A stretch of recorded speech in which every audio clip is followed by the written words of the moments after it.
they've done other cities and everything, but they thought that this was unique. When I explained to them our proximity to Delaware and Cassilly, everything here in the area, it was like that we've never heard. And I was like, well, I'll understand them at our monthly meeting. I said, It's up to me. You flip the show, you flip the speed, I'll bring the TV. We do Let's call the meeting to order, please. all right, well, I'm looking forward to what you got to say. If everybody would please rise for the pledge of allegiance. Right up here front. I pledge allegiance to the flag Of America, and to the republic for which it stands, one nation, under God, indivisible, with liberty and justice for all. Welcome, everybody. So as everybody knows, just a real quick announcement before we get started. This is, of course, our last meeting of the season until September. So remember to mark your calendars that September we are the second Monday, because the first Monday is always Labor Day. So please remember that. Don't show up on Labor Day because I won't be here. So our meeting is September 9th. It's on your agendas. There are extra minutes and extra agendas up front. If anybody's missing one. On the sign-in sheet, Gloria has asked if you've already signed in before. Don't worry about it. It's just that she's got your email address so that you get our notifications of our agendas.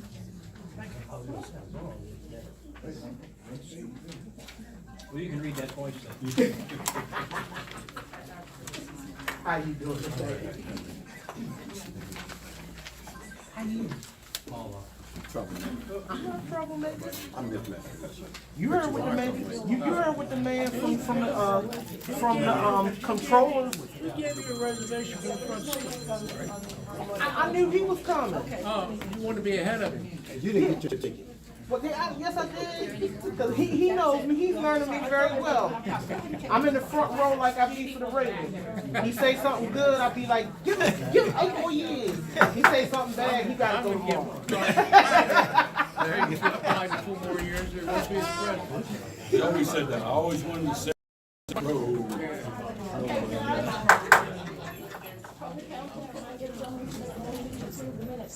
I so move. Anybody second? Second.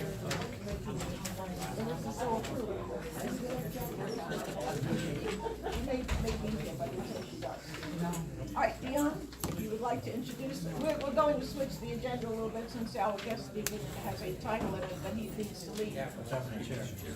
So we're going to have him speak first. Frank has his privileges. Thank you, Paula and Jansen, chair and co-chair of our Southern Joppatowne Edgewood community meeting. I just wanted to stop and say a couple of words and have the honor to introduce our county executive. We go back 20, 30 years or whatever, how long it is. Maybe we don't want to figure out how long it was, but well, we served on the council together in the early 2000s. We were kind of the good cop, bad cop. Maybe we shouldn't say cop here. Good guy, bad guy. So we got along really well on there. We got a lot of stuff done. Unfortunately, he got tapped on the shoulder while we were on the council, and he had to go to Afghanistan, wasn't it? Correct. Afghanistan. Correct. And being an attorney, what's that? Iraq. Close enough. No, he did not just. It's all the same to me. Went over as a JAG. So you know what JAG is? You know, he's an attorney by trade, and so that's the job he had when he went over there. I just wanted to touch on a couple things and appreciate the work that he's done for the southern part of the county. Right out of the bat, starting the Southern County Task Force, which I believe I'll probably have a few words about that because they're having another meeting in a couple of weeks down at the Edgewood Community Center. There was a lot that had been accomplished in this short year and a half that we both in office. I remember after I called him up and I said, Bob, listen, I'd like to meet with you. This is before the general election. And I said, and I'd like to talk to you about the southern part of the county. And he said, sure. He said, so we met in the diner in Bel-Air, and for a couple of hours talked all about, you want to know the needs in Edgewood and Joppatowne, and I went over a lot of the needs that we have. And then after we both got elected, he called up and said, Dion, listen, I want to meet you in Edgewood, and come with me and drive around and take me all around Edgewood and Joppatowne. You know, I served 12 years on this council before coming here. I never had a county executive ask me that, and I said, sure. So we met at the Edgewood Library and climbed in the car with him, and we drove all around Edgewood. I showed him the copper mine, what was happening there, the Boys and Girls Club, went down to the marina.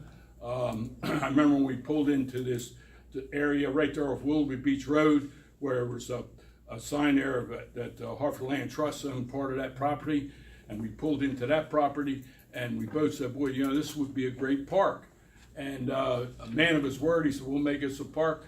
It's happening. As we speak, we had about, we bought the land from Harford Land Trust, the county did, and that's about 49 acres, somewhere around there, and so did the group that right next door owned the same amount of acres. So we joined forces, and right now there's a park, and it's already under construction. So that happened quick.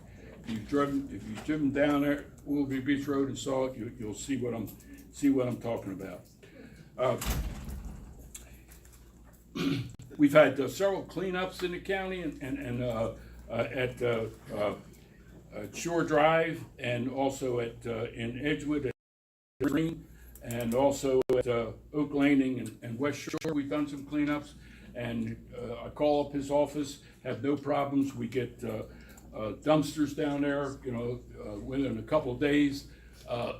We load them up and clean up the community, and he just don't do that. He also comes there and does it himself. Him and I went all around the two communities and cleaned up a lot of the area. So he not only talks about it, you know, he walks the walk, and that's what we appreciate.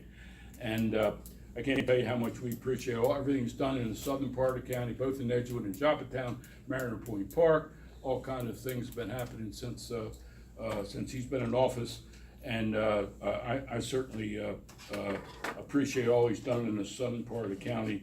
And though the election's a couple of years away, I'm endorsing him. So with that, I'll give you that community center. Our community center. I knew that would probably be on the last thing, so I know. We moved it back a year because we wanted to get it. We're hopefully, I'm going to put you on the spot, boss. That the summer of 2026, we're supposed to have ribbon cutting ceremony. You know. And if you all know, it's going to be right there as you come into Joppatowne High School, right there on the right-hand side, where those trees are, and on that open land there's about 7.5 acres there, and we found that was a perfect spot for it. That way it doesn't cost the county any money for land. The school's going to give us the land, so we only have to pay for putting the building up. So we're very happy to have told the Pope. I was told the You want me to do them like Sandman sends them, give them a hook? So I'll sit down and let you talk. Bob Cassilly, our county secretary. You don't have to say that. You can help me over here, is that how we work it? That's your 10 minutes. All right. So, look, good evening, everybody. It's glad to be here. What kind of things is that one up here? So it's my honor to be here and to address you all. Thank you all for coming out this evening. I want to thank Paul Jensen for being the leaders here and for all the hard work they do. I want to thank all of you all for being involved in your community and being curious and active enough to actually come out and support your community. That's such a big part of what we're trying to do in this county, is to draw folks in and get folks interested in what's happening in Harford County. I see we have Delegate Johnson's back there. Anybody? Thanks for coming up, Steve. We've got a great county, and I appreciate it. Who else we got? I got Dion. I got Councilman Pemmons back there. Who else we got? Elected officials in the audience. I got the county council president's aide is back here. Anybody else? Cynthia. Cynthia, Patton, yeah. I'm sorry. Cynthia Patton, Cynthia. Oh, I'm sorry. Yeah, Cynthia, good to see you. So we got some good council representation, state representation in here as well. So Hartford's a big county. I live in Bel Air. Most places for me in my life where you go from Bel Air, you drive to Edgewood, you go from Bel Air, you drive to Darlington, you come back. You go to Whiteford, you come back. But now as county executive, I'll have an engagement up in Whiteford and then have to do something in Haverty Grace or Edgewood. And so you're coming all the way across the county, and suddenly it becomes a really big county. There's a lot in there, and a very diverse county. But it's a great county throughout, from the shoreline all the way up into the PA line. It's a fantastic county, and I'm really proud that my family's been a part of this county for over 200 years. We fought in every war from the Revolution forward, from my family here in Harford County. We're vets throughout, so I'm just very proud of my Harford County roots. I'm determined to use my time as your county executive to make this the best county that we can have. My grandchildren are here. I'm here. My brothers and sisters are here. My mother's still here. We're well connected in the county, and I love this county, the entire county. Sometimes folks, one of the challenges that I've seen going forward is to make sure that the folks in the different parts of the county understand that we are all one group of people. We all are part of the same community. It's important to get folks to see that, and that if you live in Edgewood, you still have an interest in the farms up in the north end. If then you have an interest in see what happens in Joppatowne and the Edgewood communities, and make sure those are successful. And I'm real happy to see that for the most part folks get that, and they realize we have to invest in the entire county, not just a piece of it. So we're working really hard to do that, to stay for my county administration to really stay invested in the entire county. When I looked out we have municipalities, right? You got Aberdeen, Haverty Grace, and Bel Air. I give them a wide berth. I don't try to roam with half the municipalities. They got their own thing. If they ask for, I'm glad to come in and talk to them. We're glad to work with them, but that's their thing. For the rest of the county, I look at the whole thing and try to make every piece of it the best that it can be. When I was your senator for 8 years, and I walked these neighborhoods twice for elections and many other times just to come down and see an issue. So I think I had a pretty good perception when I came in, not hugely detailed, but a pretty general perception of what the opportunities and the challenges are. They're unique to the Joppatowne and Edgewood areas. I've been on post, been off post in the communities, done the entire community, different pieces of it, and but when I came in, I did DS. I was actually civil affairs in Iraq, and so learned a lot about working with communities and how to work with communities that are really problematic, super problematic, but learn the importance of getting community buy-in and understanding where communities are. And one of the model that I always took, there was an economist. He used to be with the World Bank, and he divided government. When government comes in to help you, he divides them into searchers and planners. And planners come in and say, "It's your community, and I know what you need. Now I'm going to develop a plan. I'm going to go out and implement that plan." And the problem with that is communities are so complicated. They're so complex, right? Each street, each community, each person is so complex. For me to come up with a plan that suits that community I'm doomed to failure.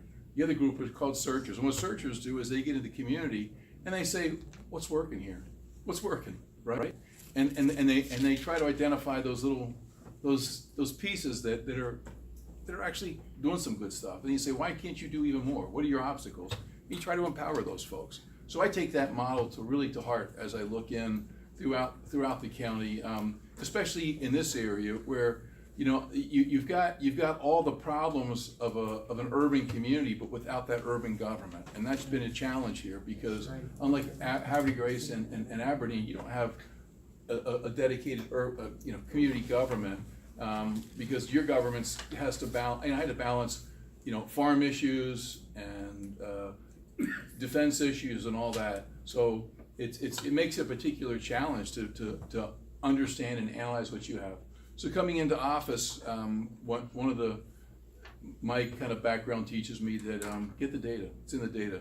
Gather the data and see where the data takes you. You can't be a slave to the data, but it certainly does tell you a picture. So we sat down and I had my directors just pull every bit of data they could, and they fed it into our GIS folks on everything. You name it, from grass cutting to crime to medical responses to business closures, just everything we could. We fed it all into data, and then we generated maps that showed, kind of told a story where the problems were, where the opportunities were, the challenges, and then I challenged them to come up with a list of either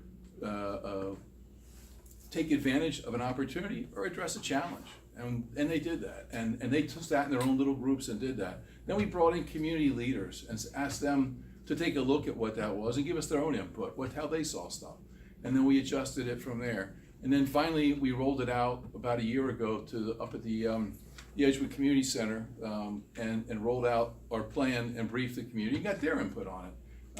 All great input. And since that time, we've been acting on those. We developed an action plan from that, and for every one of those challenges and opportunities, we had action items, and we've been acting on those. And we every month, we backed that off to every 2 months now because we were expecting too much change too fast.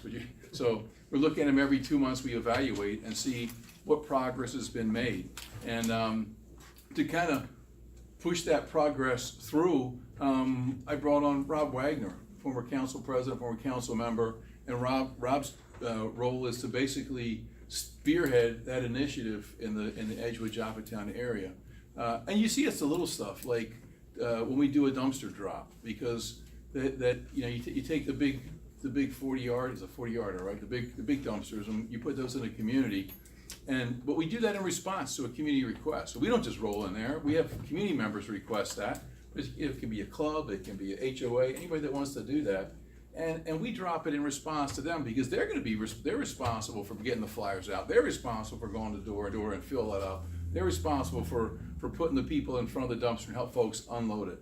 And what we do by that is the most obvious: you get a clean community, right? You get a cleaner community, and that's great. What we really do is we empower those local community groups, because now everybody knows that de facto community leader has the ability to produce and to help clean up the community. And so it's little stuff like that we do. We've upped our mowing. We're actually have in the budget a street sweeper to dedicate to the Joppatowne Edgewood area. Right now, they service county-wide. And that's just not going to give you the level of attention you need down here. So we have a contract in the meantime. The turnaround time to order a big piece of equipment like that's pretty long these days. So we have a contract in that's doing some of that stuff in the meantime.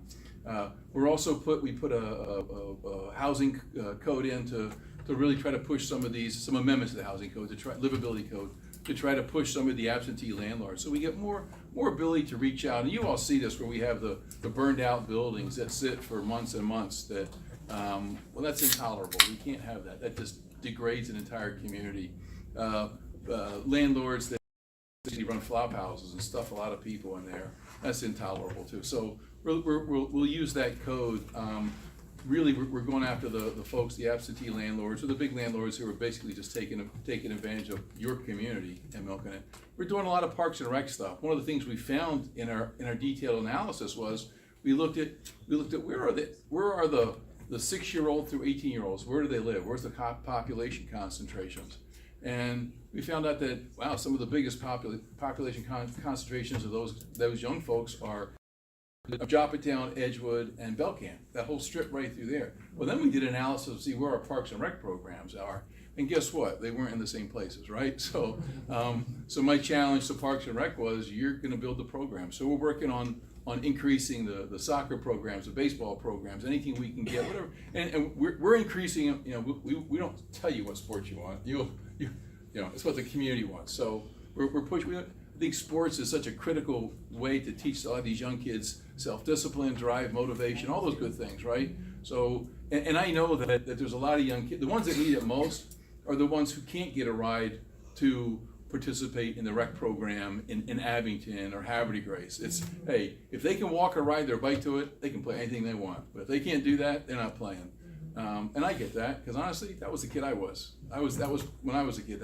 I got to play because whatever I could ride my bike to, I could play. If I couldn't do that, you weren't playing. So I didn't swim for that reason, because the swimming pool was like 8 miles away. After the first ride, the first day, I thought, hey, we're swimming. I'll go back. Let's try something else. But so and then we continue to, we're also on the economic development side, we're really engaged in earnest with the small, particularly the small businesses. We go after the large ones. We're working with the folks on APG South, or Edgewood Arsenal, as most of us probably know it. We're engaged with them to try to expand the defense contractor, but we're also super engaged with our small business folks throughout the county. I'm talking the hairdresser, the auto parts store owner, the small pharmacist, all of that, up to the larger manufacturers to identify what their challenges are and to make them aware of various state and county resources to support their businesses. We're holding workshops and really supporting these folks to grow. I'm a believer that one in the hand's worth two in the bush. So as much as we're trying to chase new businesses into Harford County, the most sure thing is to grow what's already here, right? So we established what we call the business navigator, and that person is, I recognize if you're a business person, you're trying to grow your business, you gotta go through planning and zoning and all this stuff, or a new business person trying to come in and establish. Hopefully you're an expert in radiator repair, or a baker, or a hairdresser, but you're probably not an expert in land use. And so that alone might drive you out or keep you from expanding. So we put our small business navigator to actually help those folks and work through the system. So they come in, meet with the business navigator, and that person is responsible for shepherdizing their project through the system to get them from an idea to a ribbon cutting. On the park side of stuff, we got some great initiatives over here. We're working with the, Di mentioned briefly on Willoughby Beach. If you go past Edgewood High School, that open space there, and that's a conjunction between Harford County and Harford Land Trust and the Isaac Walton League, all own properties over there. Well, that property abuts on the creek back there, and so Otter Point Creek. And so what we're working with them is, all these kids in the Edgewood area that, quite frankly, don't have any access. I mean, the water's right there, but they can't get to it, and that's the real shame. So we're working with them to establish a pathway so that you'll be able to walk from Willoughby Beach, go down to the beach there, and back up to give those kids. And the nice part there is it's almost across from the high school. So the biology kids from the high school could take an hour and walk to the waterfront, collect their water samples, come back and analyze them in the lab. So some really fun potentials like that. We're working closely with Aberdeen Proving Ground to expand. Look, these are fence contractor jobs. The small business folks are great, but you get these defense jobs, and the minute you walk in the door, everybody's making $150,000 a year and up. So the more of those we can pull in, the better. We got some great engineering. We have a great engineering company over on Still Fashion Way from when it was Merry-Go-Round, but Merry-Go-Round's gone. But that building's full of a high-tech engineering company. Makes parts washers from anything from a small parts, that you could fit in your hand for a watch part, up to an aircraft engine that you gotta, they have to put it in pieces and ship it out. So, and of course you all know about Smith's Detection over here in Edgewood. It's the #1 manufacturer of chemical detection equipment throughout the world.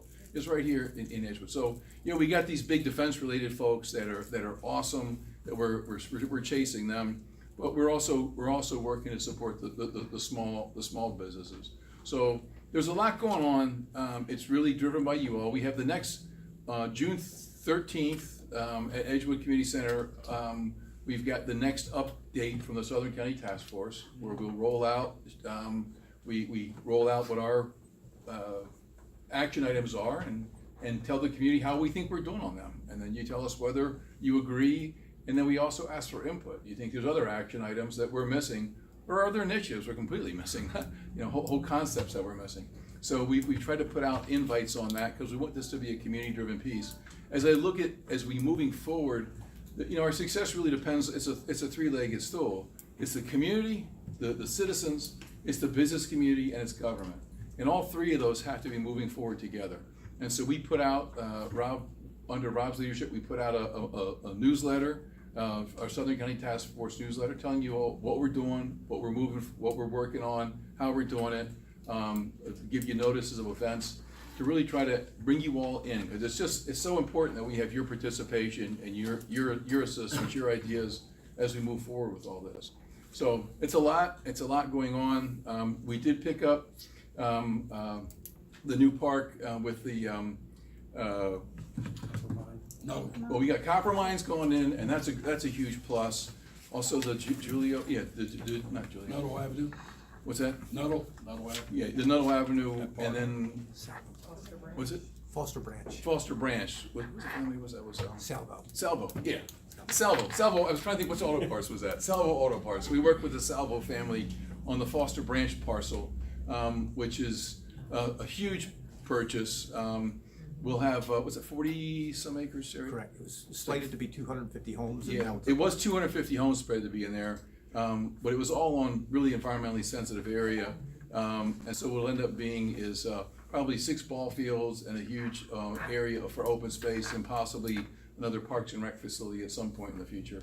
So that was a huge win for both the Edgewood and Joppatowne areas. Giving you those 6 fields, one of the weaknesses we have over here is that all of our ball fields, for the most part, are Board of Education facilities, which really limits your use, right? Because if they're Parks and Rec, we decide to use them. If they're Board of Ed, we're beggars, and so that hurts us when we try to schedule events. So with that, I'm going to stop and throw open some questions when we have some time. Is that okay, Paul? Oh, absolutely. All right. Right. Hey, Ron. Yeah, hi. Just want to know, what are the results so far of the Southern Task Force? Are you getting numbers that are making sense, so to speak? And is it actually working as far Yeah, as you're well, concerned? and that's up to you all to determine as you come, but what you'll see is, we've got, the parks that I just mentioned are part of that. The increases in the Parks and Rec programs are part of that.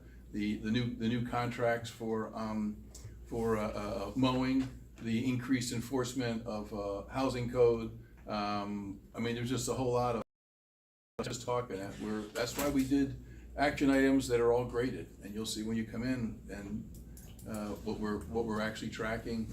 Small business engagements. We've engaged with hundreds, literally, of small businesses throughout the Edgewood, Joppatowne area, bringing them in, getting them involved in it. So yeah, there's a lot of positive. When you talk from the volunteer fire company standpoint, just the idea that we increased fire or ambulance presence in the community. That was one of the things that was identified, was the increased ambulance community. The other part was recruiting for the volunteer fire companies. That came out of the Edgewood, Joppatowne area, and the county jumped in by purchasing we kind of stole the sheriff's idea, where he's got the recruiting posters that he puts out. So we decided to do the same for the volunteer fire companies and put out recruiting posters, and we running ads on the local radio station to encourage volunteer fire volunteers.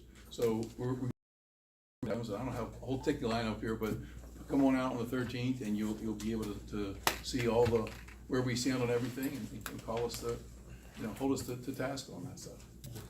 Yes. Hi, I wanted to talk about a couple of problems I have in my community. We trying very hard to get speed bumps in there, and they keep telling us we don't have enough traffic to get them. Okay. But we need them. We got people flying through there like they're crazy, and we need them. And I don't know how to go about Joe, can you give her your card? getting them done. Joe, And okay. also we need fire lanes as well. And I'm having a hard time with that, because everybody talks to you say, I don't know who does that. Yeah, But so don't we have do any that. So fire we lanes in our just community. passed, there was a lot of fire lane issues throughout this corridor and the development envelope in general. So with the council's support, we passed new fire lane legislation because there was an issue of just enforceability. We had lots of fire lanes in Harford County, but nobody really had the authority to enforce the violation. So what the heck is the good of a fire lane? So we process for designating fire lanes, for undesignated fire lanes, it didn't make any sense, and then for also enforcement. So that was all passed, and so we're moving forward with that stuff. Yes. Hopefully, I have 3 items, hopefully they can be quick. There was I live in Oaklandy, And there's a building, it was a massage something or another, we called it a brothel. It's 2805 Pulaski Highway.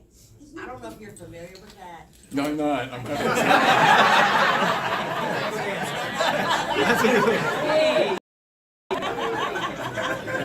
catch, Bob. We noticed They're really good up here. Started back up. What's the address? It was closed, and now it's back open, and I guess we just, as a community, would like to know what is the status of that. Rob, you Just got an update on that address? All right. Okay. I'm not familiar with it either, we'll find it. This is 2805 Pulaski Highway. Is that the building right in front of the mobile, right by the mobile park? Yeah, Yeah, it's right on Route 40 by where the mobile home park is. Okay. right. Yeah, and your community also, I think what we found with our grants, this is a sort of aside, with our grants, the federal grants, there's a lot of limitations on what we can do as a county, but we were able to designate the 755 Alliance as a group that's actually qualified to receive and distribute community development block grants. And oddly enough, they have more flexibility than we do to actually do stuff out in the community. So you're gonna see things like some of your playgrounds that are in the community that have fallen into disrepair over the years. They can actually come in and, so you have a small HOA, that kind of stuff. So you see them out and about too. Okay, a couple of more things. They used to spray our area. Is there any way that can be resumed? I mean, the bugs, I don't even like sitting out on my deck. Yeah. Because of all the bugs. I mean, we're already by the water. Yeah. But So the state has a program where they spray communities that they believe are infested, particularly infested.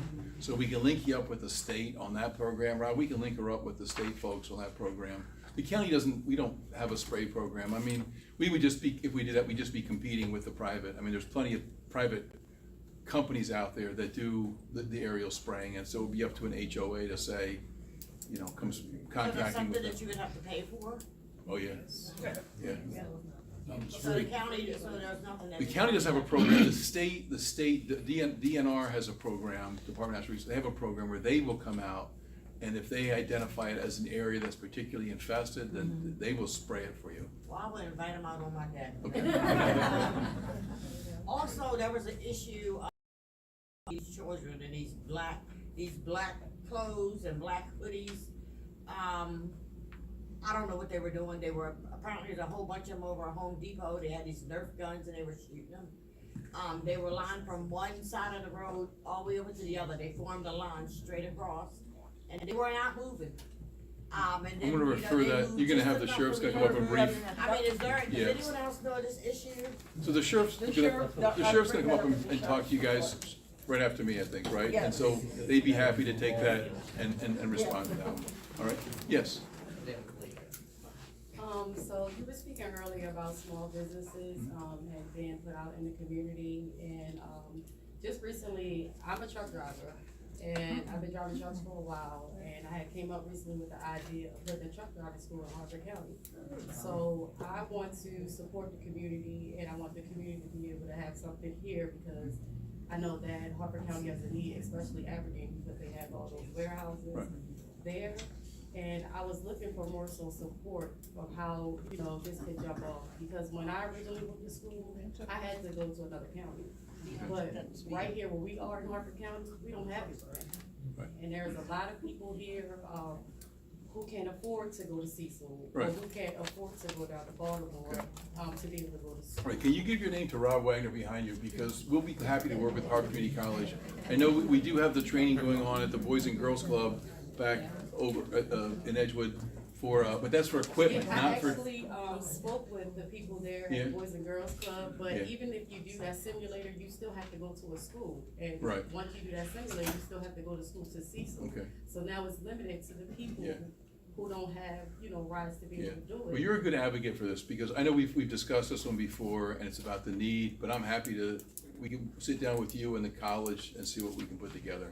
Because I agree, truck drive, I mean, it's a great career, and it's a great thing to push people, to funnel folks into. I just want to be able to give you know, the people that's around here something. Something they can do. And just be able to have jobs, you know, truck driving is Yeah. a big business, and not a lot of people give credit to truck drivers, but back when COVID was happening, it was the truck drivers that kept. That kept the country moving. Amen. Amen. I would say Dr. Hill at Harford Community College Yeah. is in charge of that program, and Yeah. he will take care of it. Yeah, I know they were challenged on trying to do the truck side, so maybe with some more support we We can have a make it couple of move. questions on this side too. This gentleman was first. Okay. Yes, Hi, I'm very supportive of all the rec programs, that's fantastic, I know we need sports. But Park and Recs is also parks, and thank you for the purchase of the property. But since it is an environmentally sensitive area, and DNR and other biologists have identified a lot of rare species, and it's a very rare ecosystem, do you plan to keep some of it? Oh, yeah. Yeah, a large piece of that will remain undisturbed. Yeah, Okay. yeah, you've got a lot of very sensitive areas over there. That was what encouraged the Hartford Land Trust to jump in. So, yeah, no, but it's a large parcel. We've got pieces that are along the stream in those areas that need to be protected, and other areas that we can put ball fields on, and they're the best of both worlds. Yes, thank you. You had a question? Yes. How you doing today, sir? Yes. In reference to the central precinct for Harford County Sheriffs and the training area. Right. Don't wanna try to bring up any bad blood or anything else like that. But as an advocate for it, especially county-based training, prior law enforcement, when you send your officers out to another organization to train them, you have a tendency for those organizations to try to steal the best and the brightest that we have away from us. Yeah. Okay? Also the fact they're being trained to their specifications, not Harford County specifications. Right. So there has to be a little retraining that's done when they come back. And sometimes that could be a deterrent to have people sign up, because in fact, you know, I live here in Harford County, I work here in Harford County, but I gotta travel halfway across the state to get my training. Right. So that might be something you might wanna throw back into the mix. Sure, sure. And look, the training facility is certainly an idea that's still in the ongoing mix. But we still have, the Sheriff's Academy is still run at Harford Community College. We are training law enforcement in Harford County, and the local law enforcement, for the most part, attends that Sheriff's Academy, and I agree with you. They train together, so when they all show up on the scene and they're wearing different uniforms they all, you know, all those young officers, they studied under the same teachers, the same tactics, so I completely agree with you. As a former infantry officer, I completely agree that training one standard, one group, so we're working hard to do that, and we're not in a position where we're sending anybody out that because we lack the resources. Some people go out for other reasons, but not because we don't have an academy here that's functional, fully functional, and is training people actively. And this is really just a matter of, you know, not if, but when and where. So, okay. You first, and then, hang on. Go ahead. Okay, Yeah, great. You'll hang on, I have this. Go ahead, yeah. Okay, great. So, I wanted to find out, you spoke about, slumlords and things like that. Yeah. And I wanted to know if there is any proposed policy or, regulation going forward about some of these large LLCs or organizations coming through, buying up and targeting some of these properties that are really designed for first-time home buyers, and then either driving up the cost of resale or renting them out, and then our communities, our HOAs are really being bombarded with a lot of renters because the larger companies are coming in to buy up all of our properties, and first-time home buyers are not getting an opportunity, as like for instance our development is really intended for first-time home buyers and those who are working class and so forth. Is there anything or any stipulation, anything that we can do to help us with, and they're targeting our homeowners now to we'll buy your property, you know. Right. Is there anything that we can do from the legislation, from policies? And so, I mean, look, we're free market driven. I mean, we have a program in place right now to encourage first time home ownership. We assist folks with their down payments, and you can get some tens of thousands of dollars towards your down payment so that young person who's just coming into the market can try to own their own home.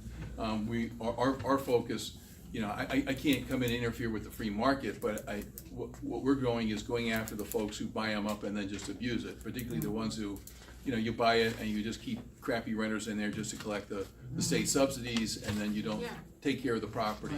Those we can go after, but if somebody's gonna come in and buy it and fix it up and do a nice job, I don't have a problem with that. Whatever their ownership is, as long as what they're doing is providing a good home for the community. And so that's the best we can do for that, but we want home ownership. One of the things that we're looking into in our HOA is seeing if we are able to cap the amount of renters in our area. And some of the feedback we're getting is that, you know, we may not have the authority to do it because the state and county and so forth. Right. So we're looking for any avenue in which we could even cap renters. Yeah, I'm not aware of that. We're really focused on quality, make sure it's quality. Whatever it is, it's a good quality, and we're not driving down your community because there's that home in there that's just blighting the community, and then all your property values are suffering because of that, right? Yes. Bill, you had a question? That would be our name. Yeah, this is real simple. Sure. I wasn't even in town for it, somebody else. One at a time, we'd like to hear. The latest report on Ridgely's Reserve, Sure. 3 pages of violations. Every time we report a violation, it's like, well, the inspectors say they're there every week, and somehow they never find them until they get a violation. No, I appreciate it. Look, I walked Ridgely Reserve myself just last week for about an hour going through. The challenge you have with that whole development is that the last administration made allowances that never should have been made. You've got land that there's just no way you're gonna do anything without serious runoff, and so it really forced us to adopt really Herculean measures. I mean, I came in and we did the first. I mean, my people didn't even know how to do the stop works and the fines. They're like, you want to fine them? But yeah, there's the code allows for fines, and then they didn't pay attention to the fines, so we stopped work. They didn't pay attention to that, so we pulled their permits. When we pulled their permits, they finally got rid of their general contractor, got a new general contractor who was at least more responsive than the prior one, and started and put in place measures that allow us to hold them to a standard that was even higher than we would normally be allowed to allow them to go forward. So look, I take the environment really seriously, and the fact that this landowner is able to just run off into the next guy's, you know, into these communities is totally intolerable. We've been working with the state. We've asked the state to step in and be a good partner with it. I know the Secretary of the Environment is coming out to walk that community like in about a week.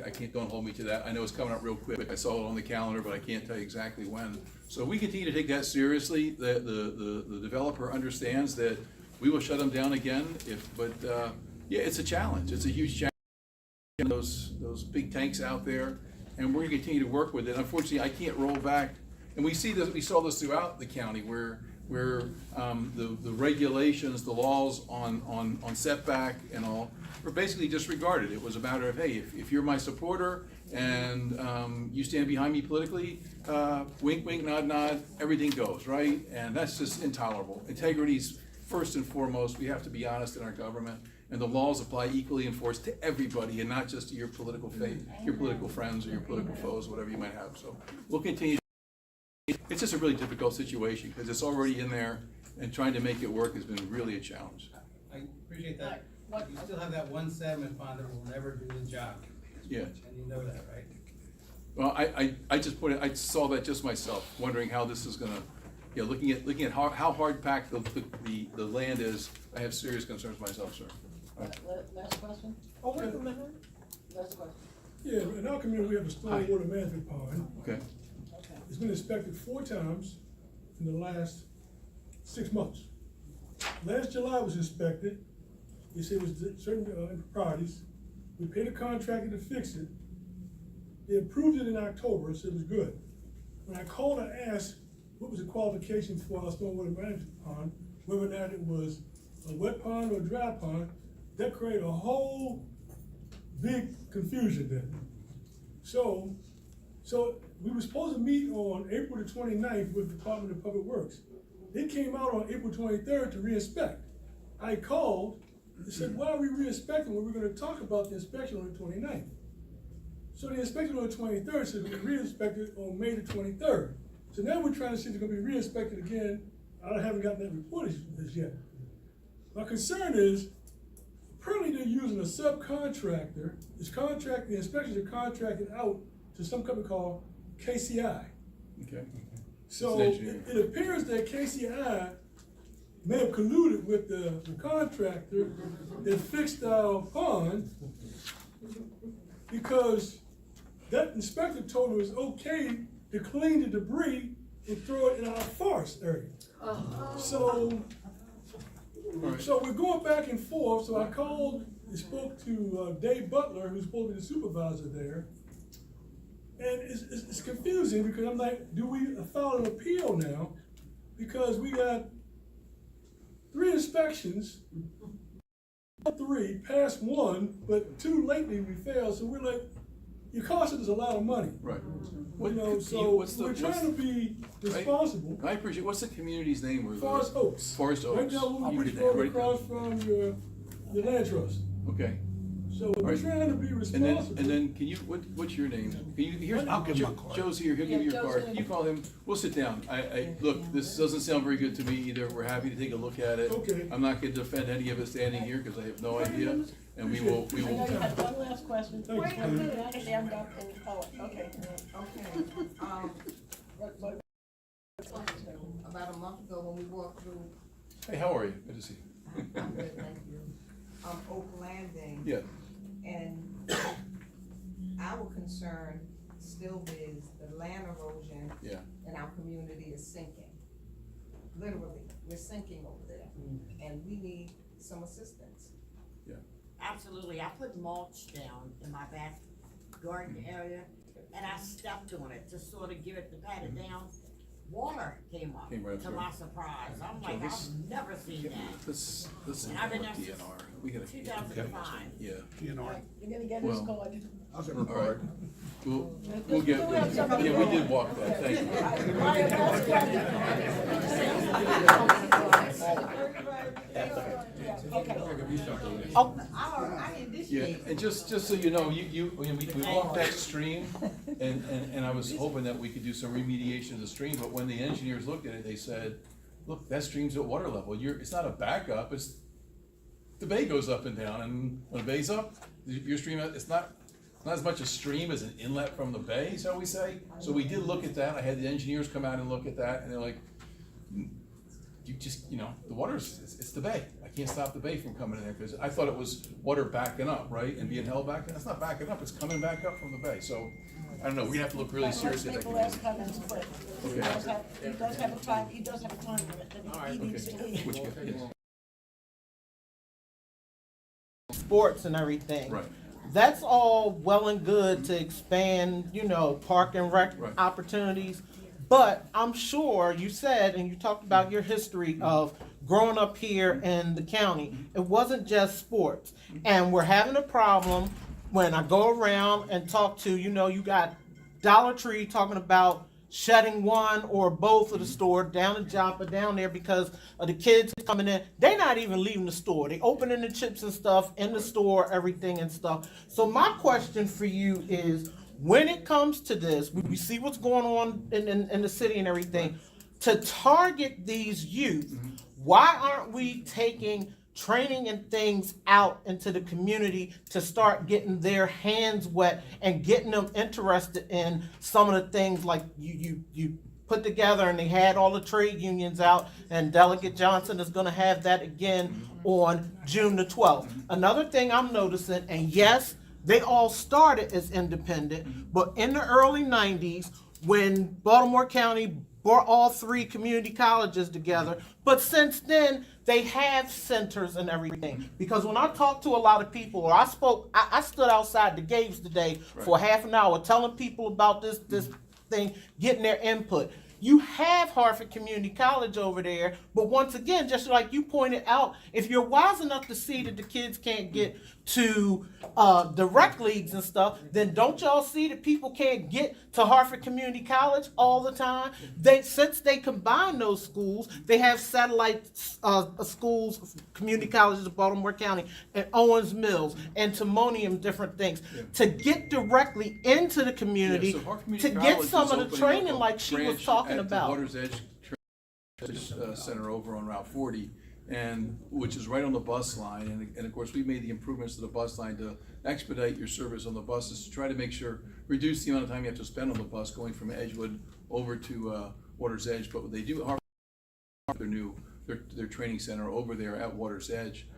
And you've got plus the center here at the Boys and Girls Club. So look, I agree, we gotta bring more training and more opportunities into the Edgewood area. I totally agree with that.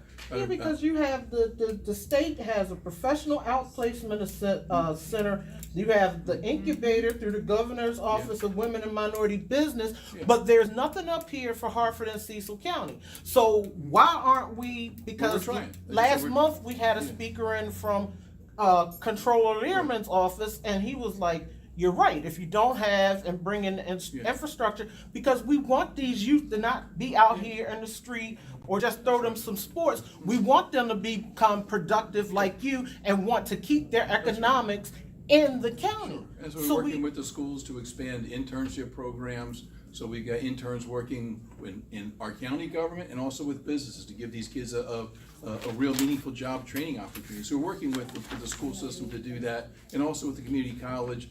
Harford's opening up this new center, they're working on that now. So we've got some good stuff coming down, and I totally agree that was always been a problem where to get your training you had to go to all the way over to Harford Community College over in Churchville, and that's a long way from Edgewood or Joppatowne, especially by bus. So I think we're moving on that. Right, Are and we not moving just enough? that, We you can can never get, do enough. you know, you can bring in money from people. Some people in White Marsh area and stuff, they think some of the programs at Harford Community College are better than what Baltimore County is offering.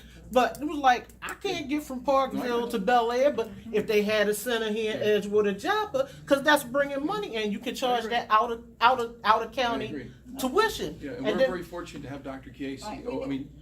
Okay, and then the Dr. last. Felder at Harford Community College. I need is to working finish great. up. Okay, and then the last thing is, will you all be, because everybody in here is talking about the things, the runoff and stuff, who initiated the project with the ecology department and the agriculture department out of Towson University planting the 40 species of trees down there on Edgewater Drive and everything? And can't we utilize that program to deal with and to do some of the things like helping with the Ridgely Preserve problems and different things? Because those students they serious and they faithful. So you're saying that we don't have the resources. Well, they have to do this stuff to earn their degree. So why aren't we getting them involved with another area so that you can take some of the load off of, you see what I'm saying? Yeah, no, thank you. So who organized that?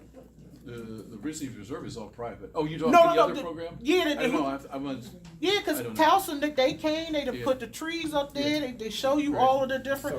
So why don't we give it to this guy who's been giving out all the cards anyway? Okay. Give him another card. Yeah, give us the man, Harry. Hey, So listen, I appreciate it. And have a quick Any comment. any updates on the walking trail or the bike trail on Willoughby Beach Road down there? Yeah, so Terry, I know we've been talking with Harford Land Trust and the others. It's like, we got an estimated price on that as well. We did get an estimated price on that as well, Yeah. and Joe CMAC was looking at it, of course, from Okay. highways as well, just to see the logistics of That's the topography good, of we that. could. Okay. You're right. And the last thing, how come the whole town? You can jump in. Real got the fast, grant. reference the hospitals and the waiting times and the backup, but we got more apartments going up. We got more, and Bell Campus is expanding, Yes. you know. Yeah, this is why it's really important when you run a government to run it very well and run a good planning department and spend the money and do things right and enforce the regulations and do planning properly. And every time you cut corners to help somebody out, you end up with problems. So we're working with all these entities, we're pushing it, and we're gonna continue to work this thing. And the secret is to do government right every month, every year, year after year. And when you don't do it, problems come up and they eat you alive. So let's do this, I Bob. think Let's do this. If anybody else has a question, Yeah. give it to Bob, the guy in the Give it to back, Bob Wagner. or give it to Dion. I was gonna say. And if you need a come to card, the- get one from Joe. Oh, give it to Joe, he's got all the cards. Well, yeah, because I was gonna say, if you have any more concerns, like you said, this meeting is June 13th at the recreation Recreation center in Center. Edgewood. We'll be there. They'll be addressing all of those issues. If you have any other questions, you can bring them then. Another question, Bob, I just wanna say, you balancing a budget effectively that did not pass on tax increases to this community at a time when tax Thank you. increases. And thank you for no bad tax. I'm gonna add my last comment. I've been the chair of this council for 13 years. I've been through 2 other administrations. And I will say that not one of them ever paid any attention to any of us down in this part of the county. We were always red-headed stepchildren, am I right, Jansen? That's right. And then we have this gentleman, who I know for a fact looked at Route 40 and said, "You folks matter." Thank you so much. Bob, you gotta read that on, you gotta read that for the number. Do we wanna? Yeah. Oh, sure. Oh, yeah, oh, yeah.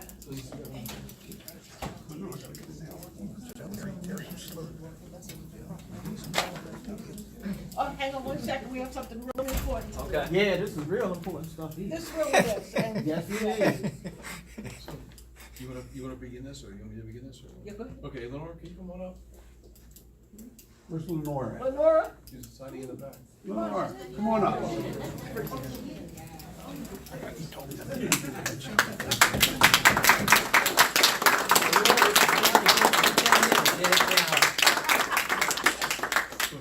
Lenore has been such a big part of this community for so many years, and such a strong advocate and a doer, right, an all-around doer, and for many, many years. And so I just wanted to have an opportunity to be here, because of course you're going to be here. A great opportunity. So we did a citation for you to offer to you in recognition of your outstanding service to the Edgewood Joppatowne Community Advisory Board, and presenting you this here today. I just want to thank you.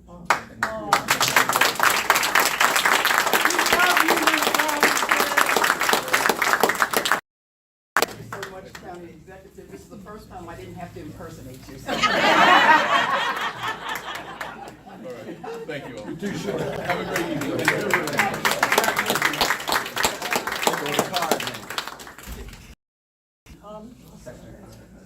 Yeah, okay. Okay, so we're going to move on, and so now, we have our sheriff's report. Hi everybody, Captain McDougal. How's everybody doing? I'm gonna be brief. I know you guys have a long agenda still ahead of you. I'll go over the top 3 calls for service in the last month. Number 1, suspicious incidents with 210. Number 2, check on subjects with 141. And number 3 is disturbances or disorderlies with 80.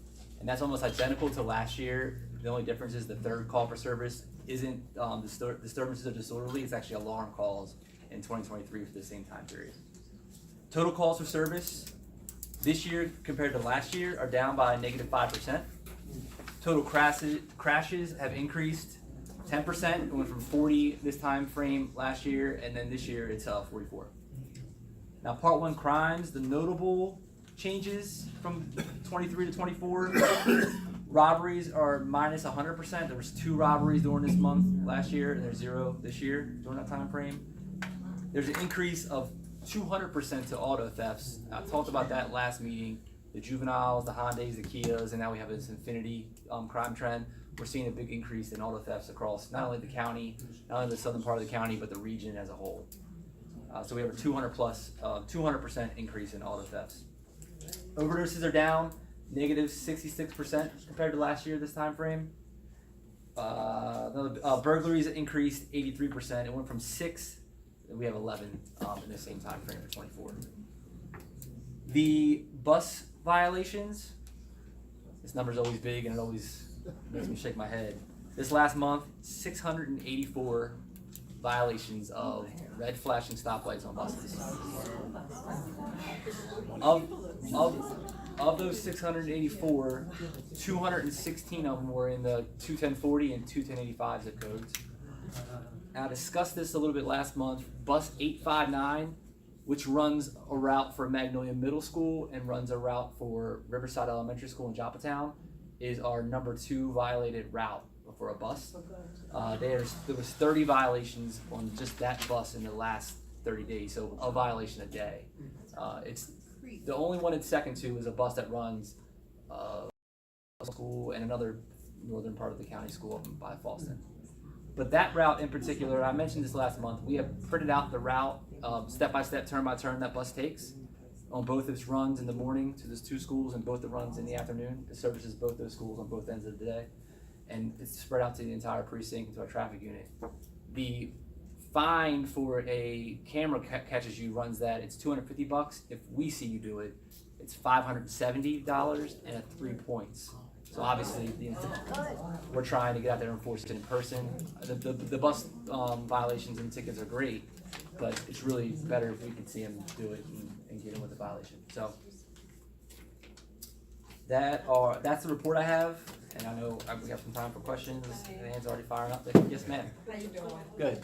I called earlier today. I was informed, I didn't know, but I was informed on Beth End, between Agate Drive and Pirates Court, that there was some crack valves there. By the time the deputy came out, we have somebody that comes through so kind and picks up stuff in the neighborhood. Well, he had already taken care of it. I wish I would have seen that, but he moved them. But I have a picture of them, but I was told by the person that said to me, those are crack valves. So what I'm asking is that we have some additional patrol come through there if we have cars sitting there and this is what they're doing. Absolutely. Thank you. I don't even really see any patrol in that area that you live, do you? I haven't talked to him. That's the guy to talk to. Yeah, before you came in, they were talking In about reference to the buses, I know some of the buses are equipped with a rod that pops out the front end to make the children walk out so the bus driver can see them, makes them cross farther out in front of the bus. Right. Is there any way to get another rod on the other side? To stop the cars? Yes, sir. That's a question for the school transportation, I don't know. Okay. But you know, the children, I mean, the school buses and the children, I see them getting off and getting on. It's different from when I was growing up. The buses, the kids actually are still in the house, the bus sits there and actually waits for the children. I've never seen that. When I was going to school, you ain't there, you missed the bus. But now you got cars lining up, they're sitting there while these kids are still in the house and they're taking a good old time coming out the door. There's no excuse for running it, but In some sense, there need to be some accountability there as well. yeah. Yes, sir. Yeah, I know you guys run a lot of radar on Hanson Road, my property, plus up to Hanson. But it seems like it's all towards like the fire station and Magnolia Road. Is there any way to get some of that moved down between Route 24 and Edgewood Road? Because they know where you're at up there most of the time. I mean, we ride it all the time. And I appreciate you running the radar there, but I think we need a little bit farther down the road once in a while, just so they see your cars.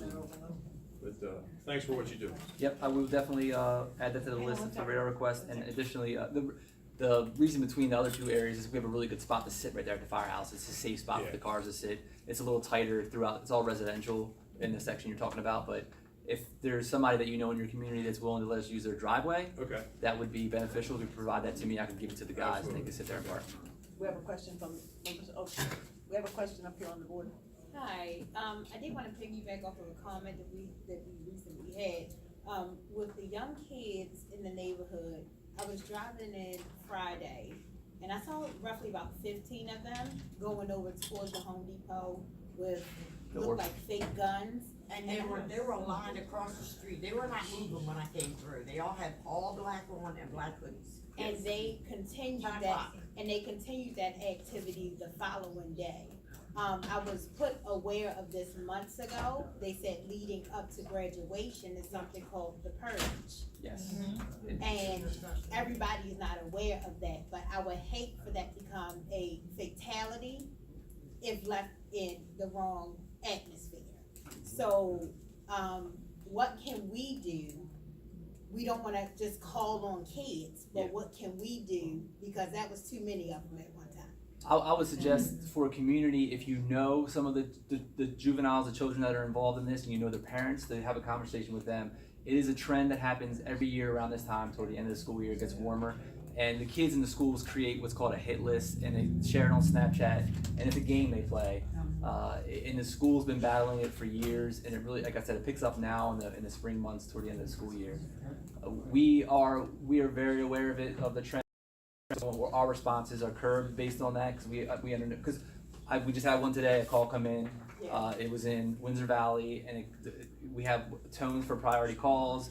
Call comes out as an armed subject, provide the information. Immediately our deputies were aware. They were on the other channel, our encrypted talk around channel, discussing how it was likely going to be Orbeez guns, and they arrived, and it was exactly that. It was juveniles. We much rather see them playing with Orbeez guns than the juveniles running around with real guns, which we've caught plenty of them here recently. So they're participating in fun, and those things aren't going to destroy property. Well, blasters, they're not gonna, but if they need to find a safe place to do it and play where they could, so we have discussions with them, and I would encourage that to happen within the communities too. Try to identify a place in Oak Landing, if there's a big fielded area somewhere where they weren't even from our neighborhood. These people are from Joppatowne. We don't have that many children that age in our neighborhood. And these kids, we were told they came by carloads. They were at Home Depot, hiding behind the mulch and shooting. I would admit, maybe the majority of kids were from there, but my assumption is probably they were targeting somebody from their hit list that may have been in that area, lived in that area, and that's typically what we see. We see a large group travel as a group to another area because there's another group that's on the other list there. They play this game where they exchange these lists and they go after each other with these water jumps. I'm gonna finish my statement. It was a bit obnoxious though, because that Friday it was 2 dogs, and then this led on to like 10 o'clock. But that Saturday really kind of just ticked us off. When they were picked up, as she said, and it was 2 SUVs. Mm-hmm. One came out of the sunroof and was like this. Mm-hmm. But we don't want to call them an escalate to something. Yeah. We had a question, ma'am? I do. I didn't know if you were finishing a comment on that. No. Okay. I had Carmen from Harvard Square. I wanted to say thank you all for, I think what you all did last week was you are changing the way that you're showing your presence in the community by walking, getting out of, I think we had like 4 vehicles. We were having a board meeting, but we didn't know you were there. Like, what's going on? Because there's always something going on unfortunately.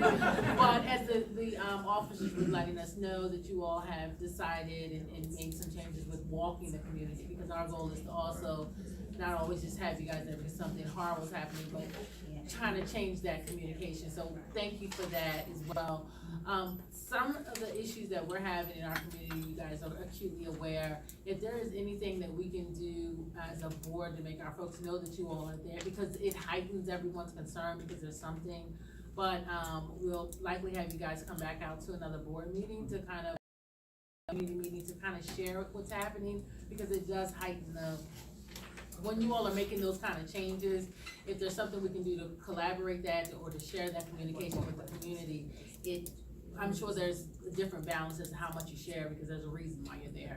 But if there's some way that we can kind of communicate together so that the other folks who are not the bad players in the community we're getting bombarded with what is going on. If there's something that we can do to collaborate with that communication, would be great. Absolutely. I'll just let you know now that a big initiative of mine is getting out on foot and having community contacts. You're going to see a lot more of that, hopefully, throughout all the communities in this area.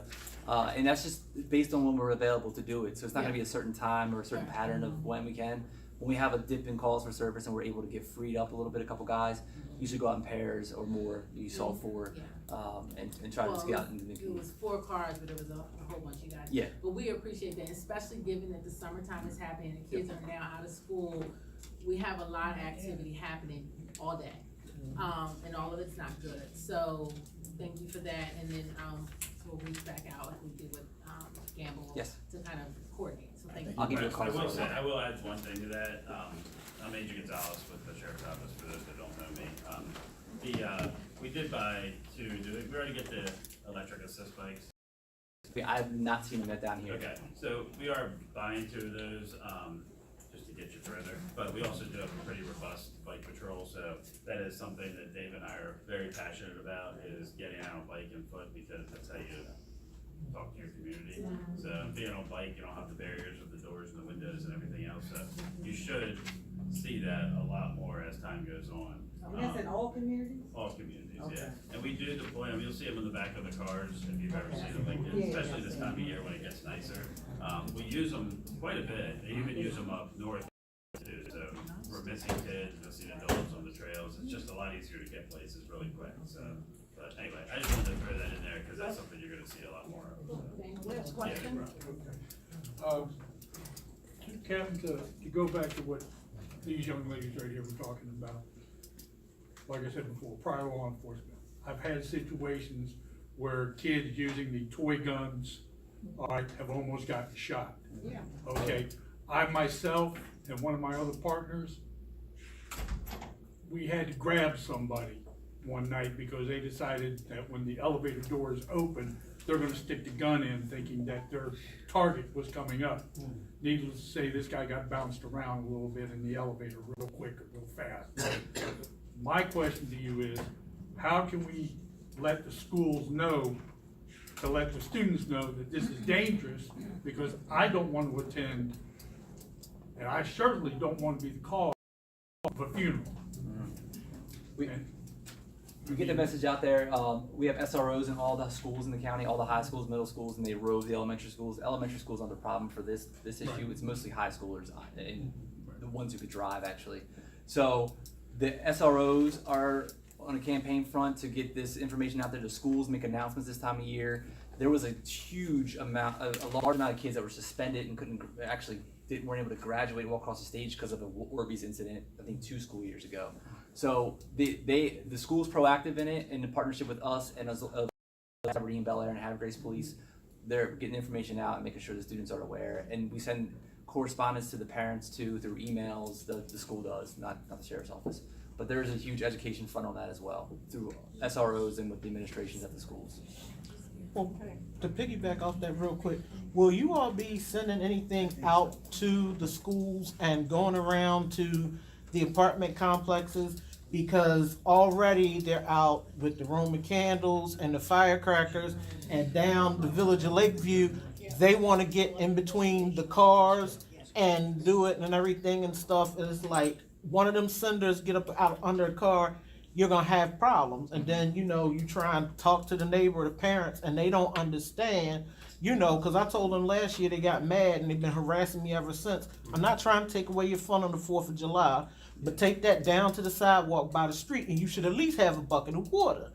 And if there's no accountability, and then you'll have this gentleman and this gentleman, the fire department, so will you be sending out any notices, or y'all are gonna be tag teaming to get to these apartment complexes, let them know they have got to do something to control their residents? Because like I said, they doing it in between the parked cars on the parking lot.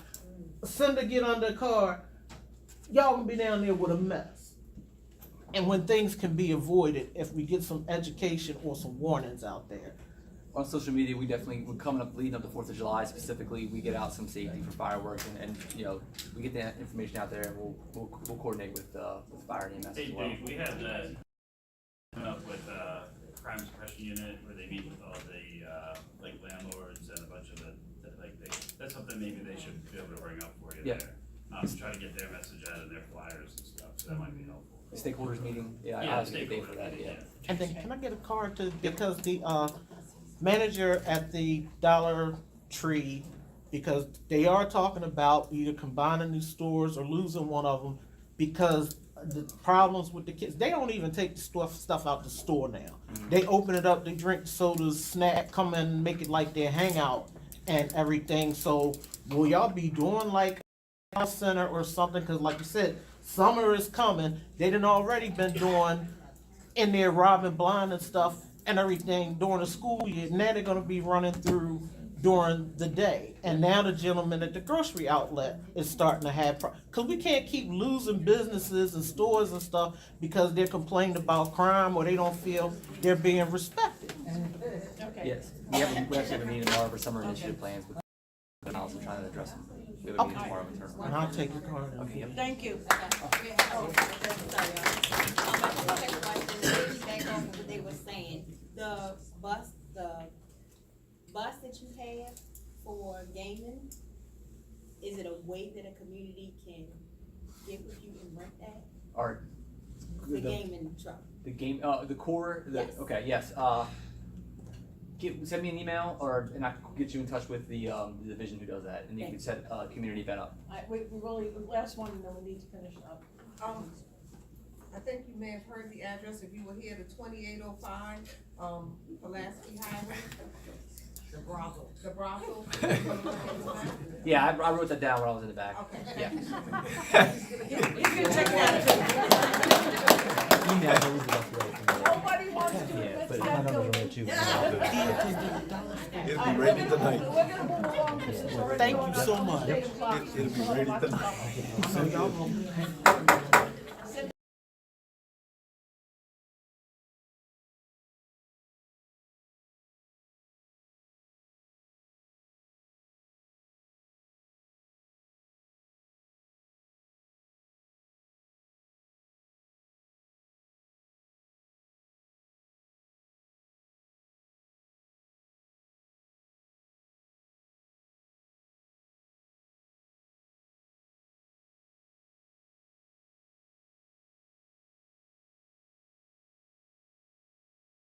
Edgewood Public Facilities meeting this Wednesday, and there's also a public hearing on June 11th. Thank you. Well, Laura, you're up.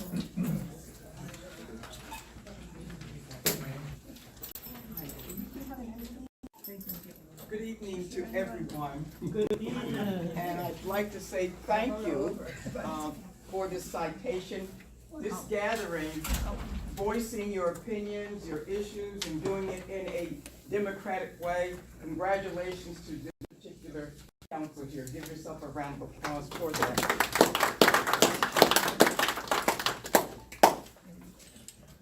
Timekeeper over there, raise your hand. I took 2 minutes away from the citation, little, just so you know. That time Okay. Because the county executive took time out this evening to come out, that's really a lot to say thank you for having him to take time out of his busy schedule. Normally, I'm presenting information from him. So this is the first time it's coming straight from my heart. We've already gone through the lumps and bumps of hearing the issues that we have, and as long as we come together to address them, we'll be able to bypass those issues. It won't happen overnight, it will take a little time. But I do have a lot of information from Harford Streams. Yes, sir. I'm getting ready. Oh, he's ready for his part. My apologies. Well trained, Dr. Brown. Want to pass this down for us then? We have Harford Stream Summer Adventures, fun for all ages. Memorial Day has passed, but Labor Day is right around the corner. We want you to go to the website, as I always refer to look at a lot of information as flyers go around. We have what we call the Southern County Task Force. It is from the County Executive Progress Reports from his administration on improving the quality of life in the Southern Harford County. This will be on June the 13th from 6 to 8 p.m. at the Edgewood Recreation Center, 1980 Brookside Drive in Edgewood. It's going to give you new street lights, security cameras, community cleanups, road paving, park upgrades, recreation programs, so you don't want to miss this meeting. Once again, it's the Task Force is a joint effort between county government, businesses, nonprofits, and community members to improve the quality of life in the southern part of the county. We also have attention employers. Learn how Harford Transit programs can help your employees get to work. Transportation has been an issue here in Harford County. It's not like leaving the city and you have a bus on every corner, but we're working on transportation issues. Some of the agencies even have bus vouchers. They don't last very long. In my office, Housing and Community Services, I have a few bus vouchers. But those vouchers go to individuals that are trying to get to appointments. They go to individuals that have applications at certain rental sites. So they're not just frivolously given out to people. There's got to be a means of helping one another to get to and from different places. Power to prosper. I'm going to let you speak on that.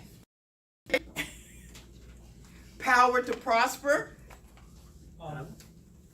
As part of the county executive's engagement with the business community, we recognize that a lot of small businesses oftentimes need guidance and resources to prosper, get off the ground, and to grow. And so our engagement, we have made a concerted effort to contact just about every business, personally dropping off in every business in Joppa and Edgewood. This program, this flyer, which will take place on Tuesday, June the 18th, this will be from 5:30 in the evening to 6:30 at the Epicenter in Edgewood. And it's a way to congregate all of our business owners and to start engaging and identifying needs and resources that can be used to help them. It's the first time that we've done it, and we're very optimistic this will go a long way to help our business community thrive. So please, there's a flyer that will be going around. Please pass the word. And we've already gotten an amazing turnout. We're already up to 75 attendees and growing. So we know that we're hitting on a need here, and we're looking forward to a very successful event on Tuesday, June the 18th. Thank you so much. You're certainly welcome. Timekeeper, add some time to me.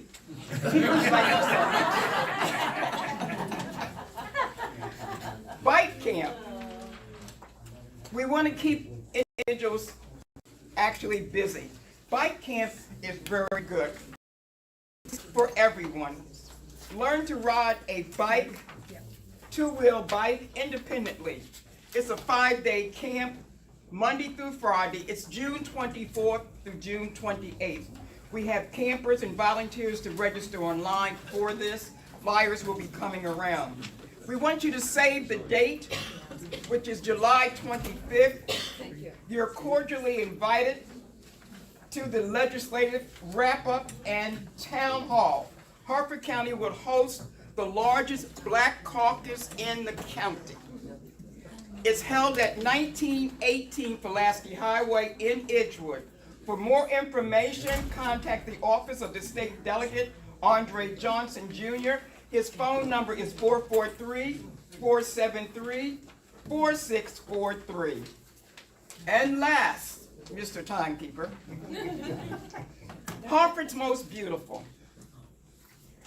Everyone in this room is a beautiful person, but we want you to share this information with someone else that's also beautiful.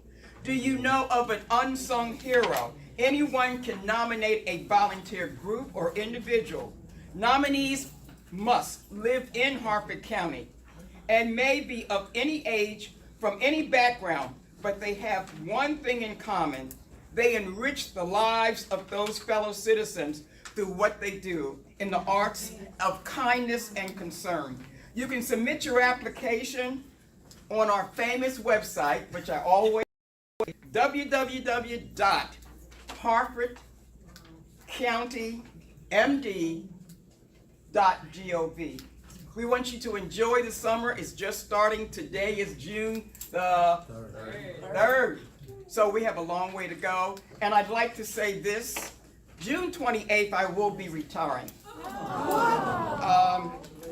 The county executive gave a wonderful package because I thought I was never going to get old. But however, And you haven't. okay. But however, that is my retirement date. But the other side of that coin is that I've learned a lot by sharing these evenings once a month with everyone here. So I'll be coming back.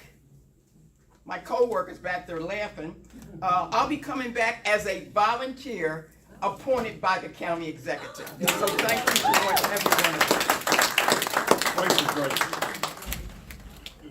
Time's up, Lulu. Thank you. Leonora, I will, before the meeting, when we leave, one guy has to get in touch with you after. So that Oh, surely. Mr. Okay. Noah, Mr. Noah. Lenore. Oh, yes. Damn, we're losing them. You know about that one? Mine's being changed. Ron. Oh, save the date for wearing orange. All right, when? It will be June the 8th. Where? Edgewood Recreation Center and Community Center. What? A community cleanup. Where's the lady that I met about the cleanup in Edgewood? She's not here today. Yeah, that's fantastic. That's her as well for that. So is there a site where people can get this information? Yes, it's all over social media and we have distributed. It's in the newsletter also. And the newsletter, we distributed in neighborhoods. Okay, now you must realize it just said I'm retiring, so you know I can't see all this small print on the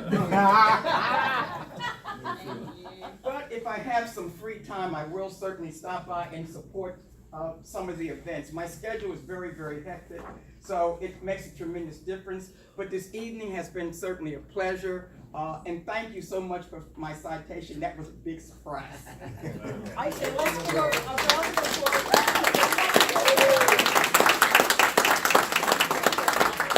All right, Ron, you're up. Good evening, thank you all for coming.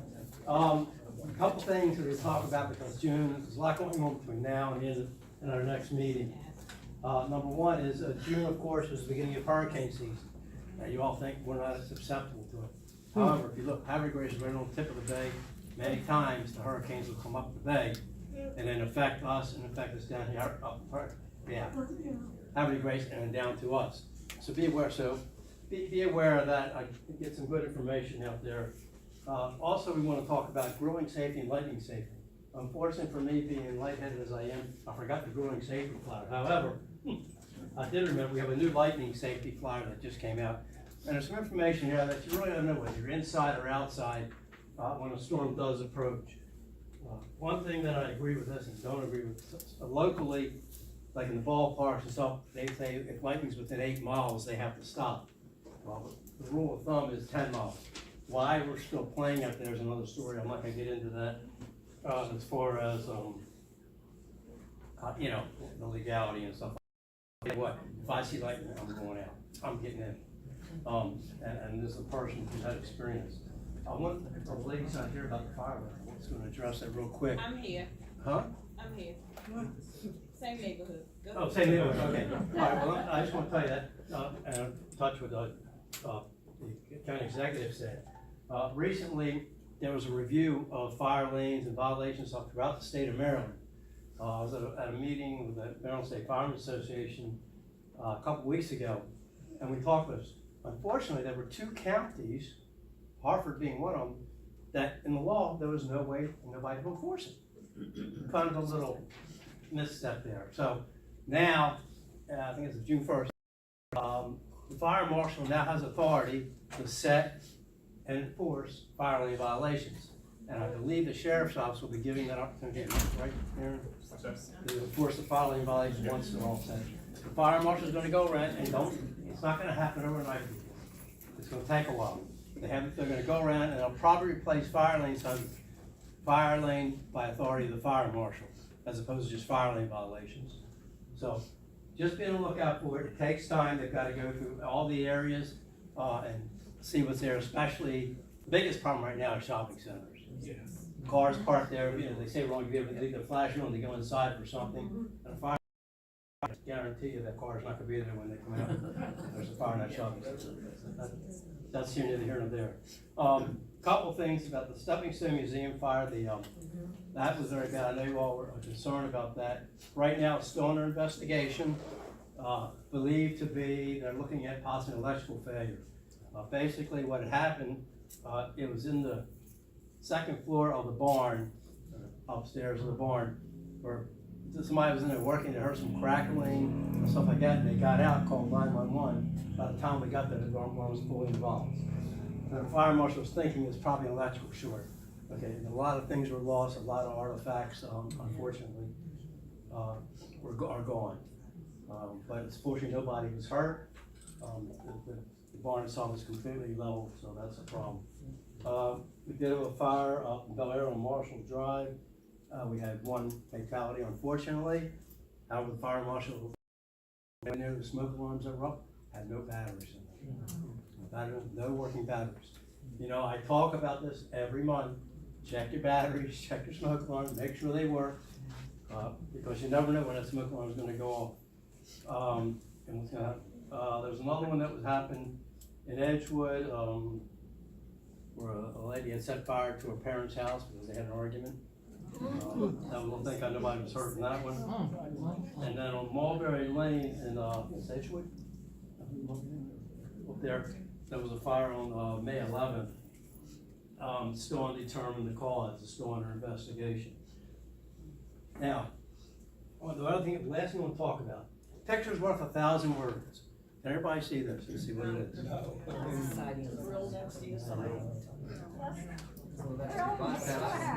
Okay. This was not Harford County, this is in Maryland though. This is the person who had a grill going, left it outside, were cooking whatever they were cooking, and this is what happened. You only see a part of the outside, there was extensive damage to the inside of the house from smoke and everything else. If you have a grill, if you have a deck, now if you're in an apartment in Maryland, it's illegal to have a grill on your deck. Now, again, there's a little part, if you can enforce it other than the fire marshal. And right now, the fire marshal's hiring people that are short, the same as everybody else, but don't grill next to your house. Okay, keep at least 7 to 10 feet from any structure. If you've got a plastic deck or a wooden deck, with the railings and stuff, make sure it's away from there and keep an eye on whatever you're cooking. The same thing in the house. I've talked about this before. When you're cooking inside, don't leave your cooking unattended. I can't tell you how many small fires we've had in the past month from unattended cooking in the house. Quite a few. Quite a few going on, and it's been all over the county. There, Edgewood, Abingdon, Joppa. There's quite a few of them where these people forget they got food on the stove and they walk out, or they forget it's there, they go sit down, maybe fall asleep, whatever. If you're like me, you can take a nap and forget about to wake up. But until the smoke alarm goes off. So really, seriously, keep an eye on it, keep it away from the house. And if you're gonna move it back, wait till it's cooled down completely. Now I understand that you pull it away and everybody wants to hurry to get eat and stuff like that. Let it cool down before you pack it up and put it away. And again, like I said, the picture's worth 1,000 words. This is in Maryland, but not in Harford County. And the grilling safety, that's one thing on the grilling safety. And unfortunately, I won't have it until after the holidays. So we'll start with something else in September. But just be careful with your grills. Check your grills, your gas grills. Check the connection. And you don't take a match and see if there's a. You laugh, but I wouldn't say it if it didn't happen. It's the same thing that you laugh at. People with oxygen are smoking. I had one person recently that took a nice burn because they decided to light up a cigarette while they were on home oxygen. It's not a pretty sight, believe me. And I don't want to make light of it, but you can't do these things. You got to be careful. Like the best way to do it is take some soap and water and pour it over the valves while it's on. If it bubbles, turn it off and retighten the valves and check the seal. That's the best way to do it as far as checking for a gas leak or anything like that. Other than that, have a safe summer, the beginning of hurricane season, lightning, and everything else. So be careful. Yes, ma'am. And besides grills, can you mention something about like fire pits or backyard? There's just more and more people are burning things in their yards. And so in these townhome communities, if you have somebody basically having a bonfire in their yard, it's very scary for the people living next door to them. Well, if you see it, call 911, call the fire department, they'll come put it out. Ron.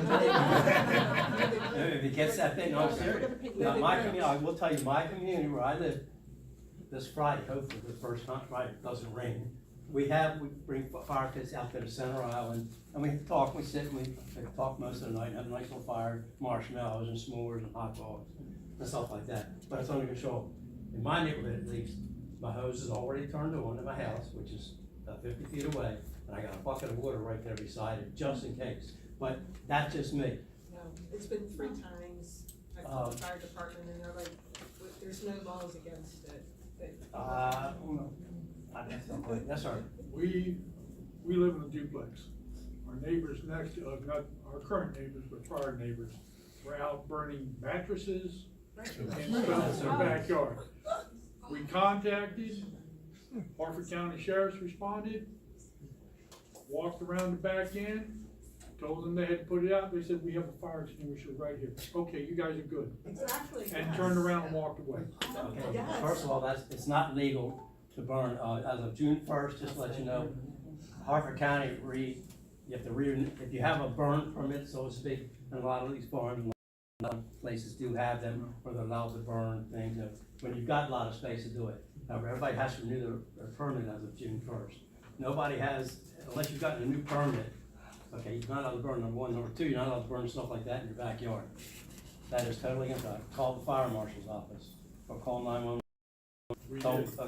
Don't call the sheriff's office, call the fire department. Okay, nothing against you guys, Aaron, you don't call them. But, like you said, the sheriff got a lot of new deputies out there. You know, they think, oh, you got a fire extinguisher. No, depending on how big it is, no, it's just a little. No, it was huge. Inside, call, have the fire department respond, let the chief decide. And if not, if they don't cooperate, he can make a call to the fire marshal and have the fire marshal come out, and they will cite him. But that is illegal to burn mattresses and stuff, junk like that in your backyard. Especially now. Be very careful. We're getting some air times now where it's very dry. After all that rain, now we got to worry about all the dryness. And if you are burning a fire pit, then watch for the sparks. Have to put something around so you can put it out in case the spark does get loose against the grass and stuff in the fire. You'd be surprised. I mean, it looks nice and green, but it'll burn very quickly because it's very dry right now. Okay, I don't know when it will fall for rain. I guess in a couple of days, but you know, we've had more rain than too much rain. But it's still, the ground is very dry right now. It's very dangerous out there. Please be careful. Other than that, any other questions for me? Yeah, I'm gonna, I wasn't gonna have it, but lady brought up fire pits. We've got a child from 11 who's 9 years old. They had a fire pit in their backyard. He's been in Hopkins now for a month. He's gonna be a good while because he's got second and third degree burns on his face and all. They threw something into the fire pit and it flashed back on him. And he was close enough that he caught the brunt of it. So you just don't know what it was. Somebody said they had a citronella candle or something that they to throw in. Whether that did or not, we don't know, but something blew back on him and he had to be at the wrong spot. And he's been a month in Hopkins now, and he's gonna be a while. Do you have anything to piggyback on? No, I didn't get the fire. The other thing I want to. That's Pat DeSanti's grandson. Yeah.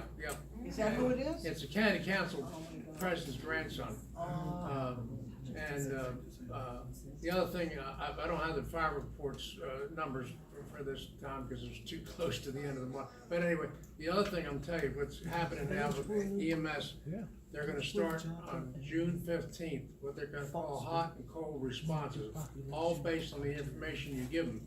So if you see an ambulance without lights and sirens, they will be carrying a patient and not returning, particularly if they're coming into your neighborhood. So if you call in and it's, I'll say a broken toe or a sprain or got a toothache, or I'm thinking something simple, and they're gonna come, but they're not gonna come with lights and siren. That'll be saved for the chest pains and other serious things, to give you an example. So that's something they're gonna be a 3-month trial starting June 15th. All right. The dispatchers are all being trained to recognize from the information how to dispatch the call, just to let you know. We have a comment. And the situation in hospitals haven't changed much. You still might spend 9 hours in a waiting room if you're not really sick. So go to the doctor box. Anyway. I got a comment. In my neighborhood, on the day, we have a lot of people that have grills out there, whether it's gas or, hate to say it, but y'all know. So, is there any literature that we can pass around to our HOAs and allow our neighbors to know not to do that? Is it an email or website? What I'll do, I will put a copy of the flyer and have Gloria send it out. Unfortunately, I made copies. Send it to me, I'll go to it. Okay, Dion, you're up. I know, I'm on the clock already. We here for you again. You already took half your time. But there's a couple important things I need to talk about. My bill comes up tomorrow night before the county council on the 20-acre requirement. You heard Bob Cassilly talk about the Ridgewood Reserve problem that we've had, and he talked about prior administration, what happened, and what happened was that to build any kind of construction site in Harford County, prior to removing the language out of the law, it required that you could not build more than 20 acres at a time. So if you had a 100-acre project, regardless, you could build 20 acres, and when that's done, you can do the next 20, next 20, next 20. That provides to cut the runoff that you have. And in the state of Maryland, there's 20 other counties, and every single county has the 20-acre requirement. None of them has an acre more, no matter what the size of the county or not. It's a 20-acre requirement.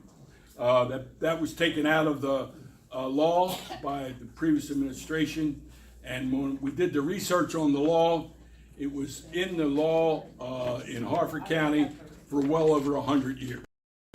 And we couldn't even find, I did the research, our attorneys did the research, could not even find out when it wasn't ever the law until 2017, they took it out. And I think right after that, Ridgewood Reserve put the shovel in the ground, cleared 100 acres of land, and that's why we're having this huge problem in Joppatowne. And the bill comes up for a vote tomorrow night. Mr. Fenman's here. He's on board with a couple of amendments, and I think the amendments aren't that so I think we're going to be okay with the bill. Okay. Let's keep our fingers crossed. We've had I've had a number of comments and calls about the marina in Joppatowne. The grass all the way around is like 2-3 feet high. Well, I got a hold of my buddy here, Terry. Today he got a hold of, I gave him the Marine Max people to talk to in Florida. He called them up and he did his job. He says they will be here. They've hired a company and they will be here before the end of the week to cut all that grass out of there and also get rid of those 2 vehicles there that we think are abandoned. Councilman, kudos to the Sheriff's Office. They responded on the vehicles today and we're on site. So thank you. Say it a little louder for everybody. Kudos to the Harford County Sheriff's Office. Councilman Guthrie notified me via email with the grass issue and the automobiles, which I saw Saturday, by the way. After your email, I went down and saw that Saturday when I was at the park. And the Sheriff's Office was there today, got all the information on the vehicles, and that will be addressed, as well as the grass. I spoke to the head guy at Marine Max, that the councilman provided his information. He apologized to the community for any inconveniences, but assured me that it will be taken care of by the end of this week, and has since hired a property management company to maintain the property to make sure that there's no further issues in the community. Oh, good. And also I had this, as far as the marina is concerned, there was a bid on the marina by some people I know. I'll just leave them out of it, but they put a bid in for $2 million. As you know, I think you all know that the marina's asking $5 million, which we all think is way overpriced. But and they kicked out. They didn't accept the $2 million bid. So still out there. There's another outfit that's looking at it right now. And so I'm not sure they're going anywhere near $5 million. So I don't know how long they're going to sit on the property at that price. But this outfit also, that came in and made the bid, they found out that they did an inspection of the property and all, of course, before they would make a bid like that. They found out that one of the has got a leak in it. That's really bad. Okay. Yeah. That was the point. Barbara? That was the point I was going to bring up. Is it still a fact that those gas tanks over there do not meet the current requirements? They're only single they do not have double That's, tanks. that's what I understand, and what happened. What I'm asking, and I was gonna talk to Terry, I'd like to talk to the county executive about this. I think we ought to get some help and some pressure from the county to bring those up to date, or to get Marine Max to fix them, because that's an environmental. It's also a great risk for the county. We all pay waterfront property taxes. If we don't have a marina there, it's gonna affect the value of the entire community. Yeah, But sure is. we ought to do some environmental push to Marine Max. I mean, they sat down in Florida and bought this without knowing what the heck they were doing. And now they're trying to sell it still without knowing what they're doing. Somebody ought to be putting the pressure on them to get that fixed, and get it fixed now. And if they wanna sell the property, they've gotta fix it, or else we get some kind of, put the right kind of tank in there, okay? And Terry, I'll put you in contact with the people who made the bid. I'm not at liberty to give their names, so you can talk to them, because they had the tanks inspected. And if there was any change in ownership, those tanks would be subject to bringing up to date, up to code. So in fact, if they do sell to another marina, that would in fact, they would be. Why didn't they have to get them up to code last time? The grandfather. It never changed ownership. Yeah, That was a. When they changed ownership, all the grandfathers. Cause Pollock had it, and then the Marine Max, and so it's changed ownership. I think we should go after Marine Max. Well, Marine Max owns it. Oasis was in there with just a management company. Right. Correct. They were renting it from Marine Max, so they're still the owners. Yeah, and even prior to it, when Mark had, he didn't know. Yeah. You guys are cutting into Dion's time. Sorry, Dion. Yes. A couple other things, Copper Mine's going full bore up there with its sports complex. They already don't have enough fields. That's how crowded their 8 fields are already. Traffic's a little heavy, so we've got to, we'll work maybe, Terry or Rob can give us an update on there's a road, we're gonna cut in a road from Trimble Road on the backside of the Copper Mine, so we can get some traffic to go out that way, and they can make a right and go up 24 and, get out of town. So I don't know where, That's I don't on the know books which for on the this summer. spot. Pardon? That's on the books for this summer. For the summer? The road, yep. Okay. Well, it is summer, July. Great. Ultimate Water Sports, they used to work out of the marina, and the marina shut down. Ultimate Water Sports had nowhere else to go, and we were very unhappy about that, because we didn't want them to leave the Joppatowne. So we worked with Terry and county executive, and got them approved to work out of Mariner Point Park. So if you go to Mariner Point Park, you're going to see them over to the left. They're really doing a nice job there. The guy's really, Hal's a key guy. Good for the community, good for the kids. Even if kids don't have money, he teaches them how to run the boards and all that. So we're very happy how that's working out. We're still working on getting the buoy painted. And I'll volunteer, because you're looking for volunteers, according to Hal. Hal said he was going to get some volunteers to get it. That all the county had to do was get us the paint and everything together, and I'll be glad to volunteer. I just don't know how the hell I'm going to get up there. Somebody's got to get us some. We'll put them up there and leave them up there. I'll just wave to everybody from the top of it. But we're hoping to get that done. Also, got approval for electric to the pavilions, right? Terry? Yes. Put you on the spot again. But they're gonna put electric in that marina, that pavilion. Just as you come into the marina, park on the right-hand side, the small one, and then the big one in the back, we're gonna put electric in there too, so, we'll be able to get some music at night in there, because that's a problem we have. We can't, they don't have no place to plug it in the electric. So they said they're gonna put electric in there, they're gonna put LED lights in the ceiling, so they can, the pavilions will light up at night. The only other, Flying Point Park, they just redid all the restrooms up there, and they did an outstanding job, and give the county kudos to Terry and his people.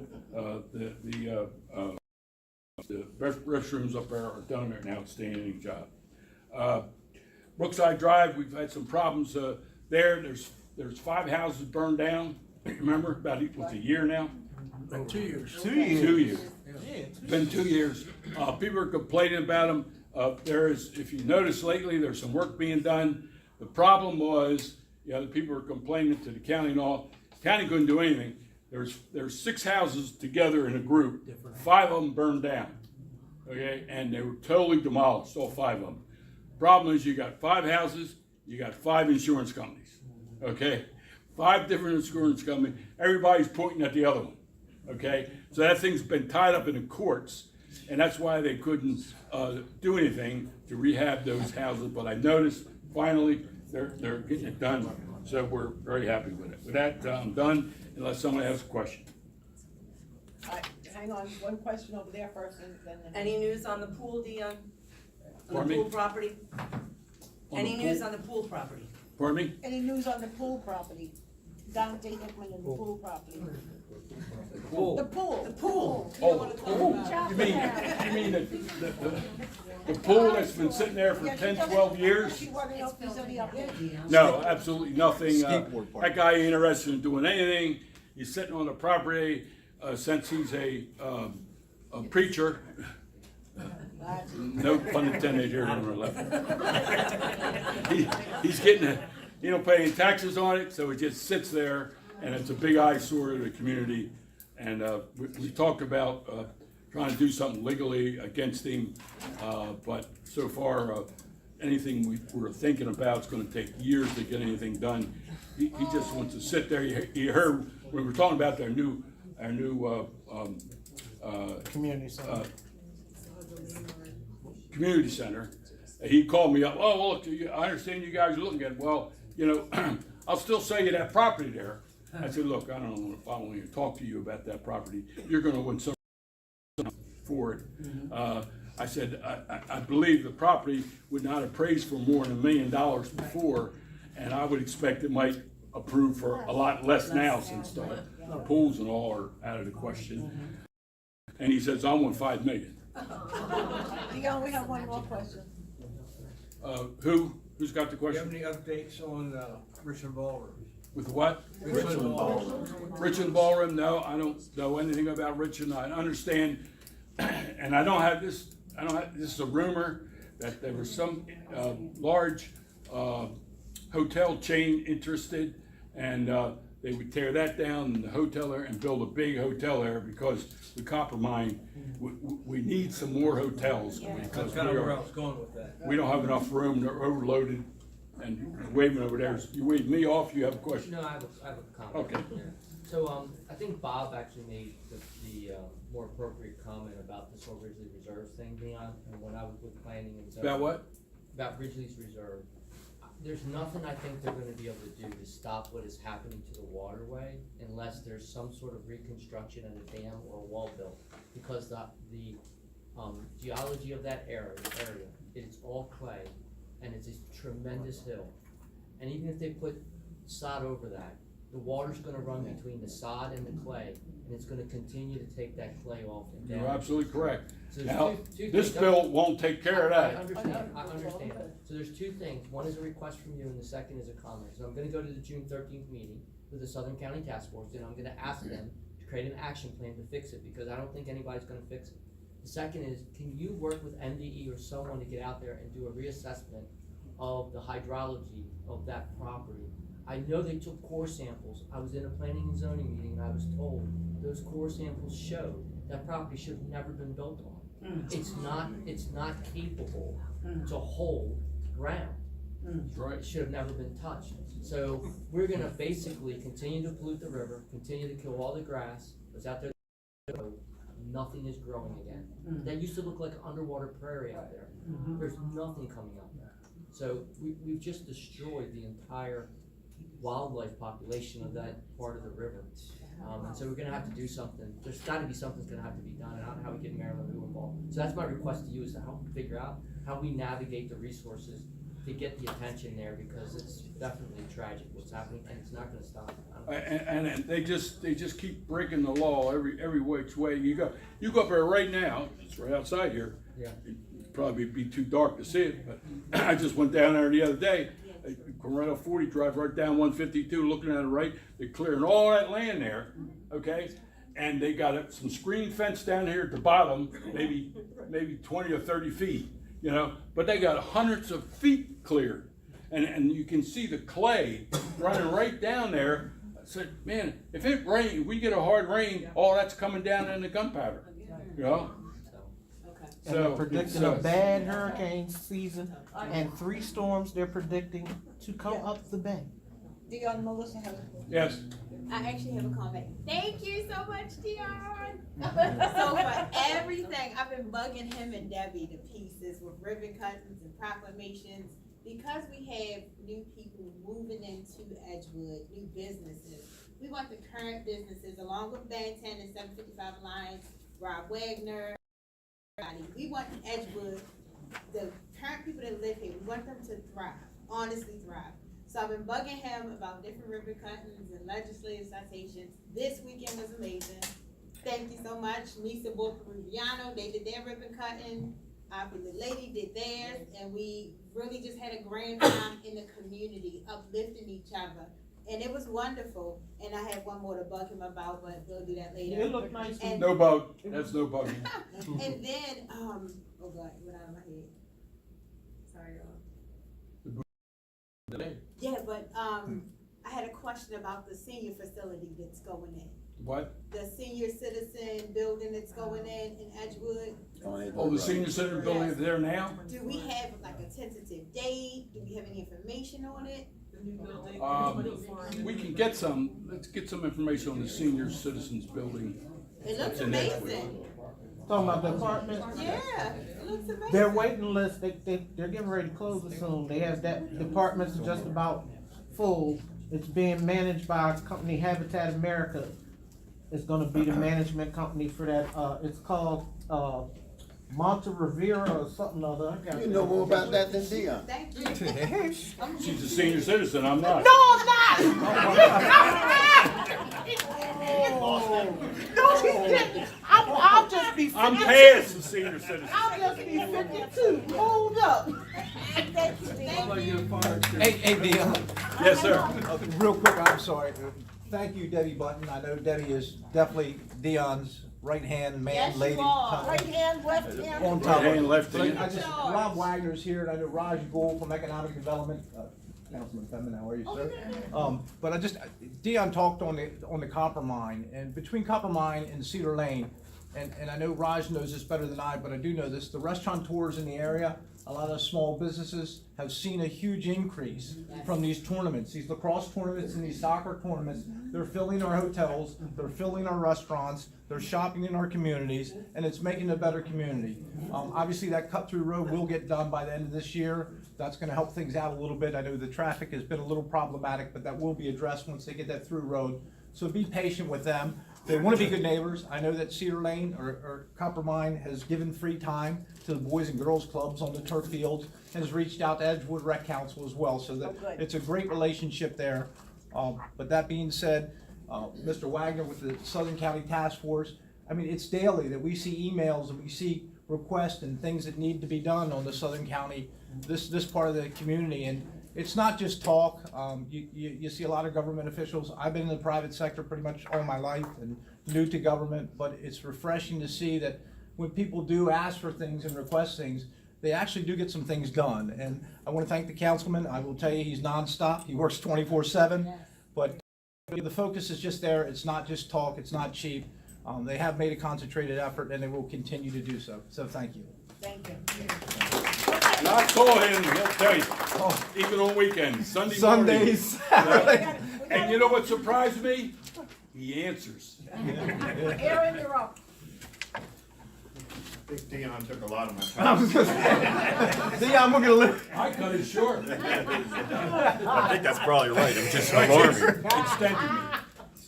All right, so I will not be very long because Dion covered a lot of what we have going on. And I tell you, we have a lot to cover in a short time on the council, because we're up, close to our summer break as well. So I'm just gonna kind of give a rundown of, some of the recent legislation that was introduced, the timeline on that, as well as the budget.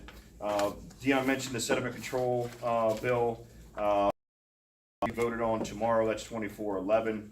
There was also DILT fees that were introduced and voted on last week, 2413. That was adopted in May 28th on the last meeting. We have 2416. There's a public hearing on 2416, which is the charter amendment budget finance section change. What that would do is it would allow the council to have a little more balanced authority over the budget. To be able to increase. Right now the council can only decrease, and it has to go to public education. So there are discussions that were taking place among council members, among community members. If this were to pass the council, it would be on the ballot. The community was to decide if they want to have this consideration going forward. And why we're having this conversation is the council was very involved in the budget process. We hold budget hearings. We have all the stakeholders and entities come, present their budget, tell us why they need their budget, but we have very little influence on being able to impact that budget. So this bill would allow the council to have a little more authority, kind of balance the budget process a little more. So there are some amendments that are being discussed. Such as a cap on what we can increase on the council, and perhaps a supermajority to get anything passed. So those are discussions. I look forward to anybody that's interested in this conversation coming on June 11th, whether you're supported or you're not supported, and give your considerations for it. Bill 2418, liquor stores in B1. This was a community request. The Mountain Road Deli reached out to me probably about a year ago. Mr. Patel, he's got some health issues. He's trying to sell. He can't sell because of some consideration, special exception. That's why you have to have the deli and the liquor stores there. I can tell you that there was a petition going around with all his neighbors. There's, I think it's over 100 signatures on this, and a lot of community members are providing some feedback. So currently, the liquor regulations for the county have it in village business, which is less dense, right? Skips B1, goes to B2, B3, and CI. So there is currently not permitted to liquor stores in B1. Now we have them through those special exceptions. There's about 5 or 6 in the county. So I look forward to having this discussion on June 11th again. Some of the considerations with this is if this bill were to be passed, the liquor board would decide whether a liquor store gets put in, right? So it's not just because it's allowed in B1, they still have control. I've reached out to Wayne Goddard over liquor board. He doesn't have a problem with the legislation. So that's a consideration. I look forward to hearing the community's input on this. Again, this is a community request that was made to me over a year ago. I said, Mr. Patel, I'm going to need some community input on this thing. I've gotten that input. So I look forward to hearing what the community says at the public hearing. There's also a bill, again, on June 11th, there's a public hearing on zone wall signs. So that's basically the electric signs rather than the old magnet signs, and kind of improving the legislation or the permitted uses for those. So come on out for that. And also the livability code that we talked about with the renters and all that on June 11th. There's a public hearing for that. So the biggest thing we have in front of us is the budget. As we know, the budget has to be approved by June 15th. The council, after reviewing the budget, sent some recommendations over to the county executive's office. Those recommendations were considered. I think the county council president, Pat Pincini, and the county executive are having those discussions. I know they met today. As we approach June 15th, there may be some amendments that come forward considering the budget and our recommendations. So if you want to be involved in that, please attend those council meetings to kind of hear the considerations there. So with that, National Flag Day. Thank you for this. This is a much bigger version than I had. So it's June 15th at the First Harford Square Clubhouse in Harford Square. So I don't know if, Lenore, did you talk about this? I don't know. You may have. And congratulations, by the way, on your retirement. With that, I will open it up for any questions, concerns, or feedback. Questions, everybody? I got off really easy, or you guys just want to go home? No, I think we just wanna go home. not a question, but this is kind of closer to your thing. Do not forget that there's a pet vaccine clinic Saturday, August the 10th, because we won't have any more meetings, from 10 a.m. to 2 p.m. The Humane Society, they're doing it at the Whiteford Fire Company. They're doing the dewormer for $5, the 1-year rabies vaccine for $10, the 3-year vaccine for $30, the canine vaccine, Bordetella. They'll get their nails clipped. They're only going to do $25 for the microchip. So make sure you get your pets taken care of and help the Humane Society. That's good. All right. David? Question, you said June 11th, you're doing a hearing on the livability stuff? Yes, a public hearing. And if you can't make these public hearings, just send some emails into the council. You know, I consider all the emails. We respond to all the emails. Again, whether you support or not, that's the you know, the reason why we have this process is to consider everyone's input before we approve something, we amend something, to where, you know, it fits the community the best way we can. Thank you, Aaron. All right. Is Andre here for his legislative age? Nope. Nope. Okay. Is Steve Johnson still here? Nope. Okay. All right, then Rob Riley, you're up. Do you have It's anything you want already to got add? covered by everybody else ahead of me, so I think we're good for the evening. Everybody have a good summer. I know, when I look at that 5 more minutes. Rob, can I have your time? Hang on, Adam, do you have something that you'd like to add? Yeah. Next week on Monday night at 6, the Joppa Development and Heritage Corporation is going to have a meeting at the Joppatowne Christian Church building. Raj is going to be there, and Rob, you're invited. I don't know if that got passed to you through Raj or not, but the JDHC has been working with these two guys to kind of try to work on some projects that are under the umbrella of the Southern County Task Force. We had a meeting a few months ago, and it's mostly a follow-up, but it's a good opportunity to talk about some things that are kind of coming up in the Joppa area.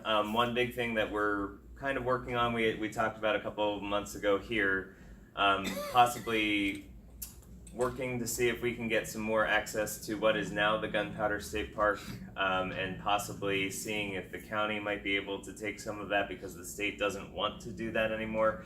Plus some other business things as far as the Joppatowne Plaza Shopping Center, Cordish, and things like that.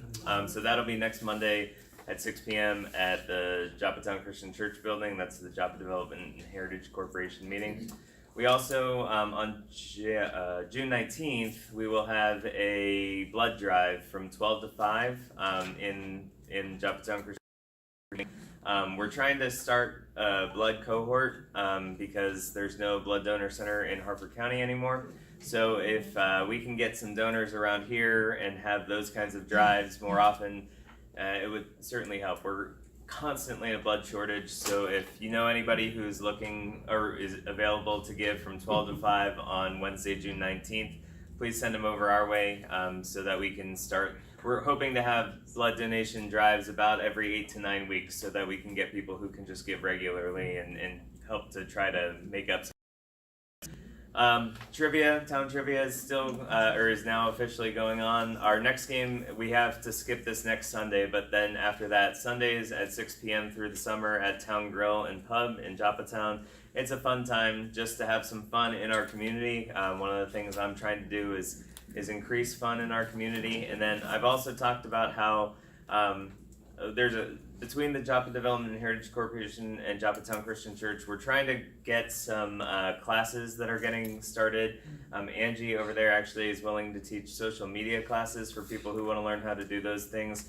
We have somebody now who's willing to teach ASL, American Sign Language. We're working with APGFCU to possibly do some financial literacy classes.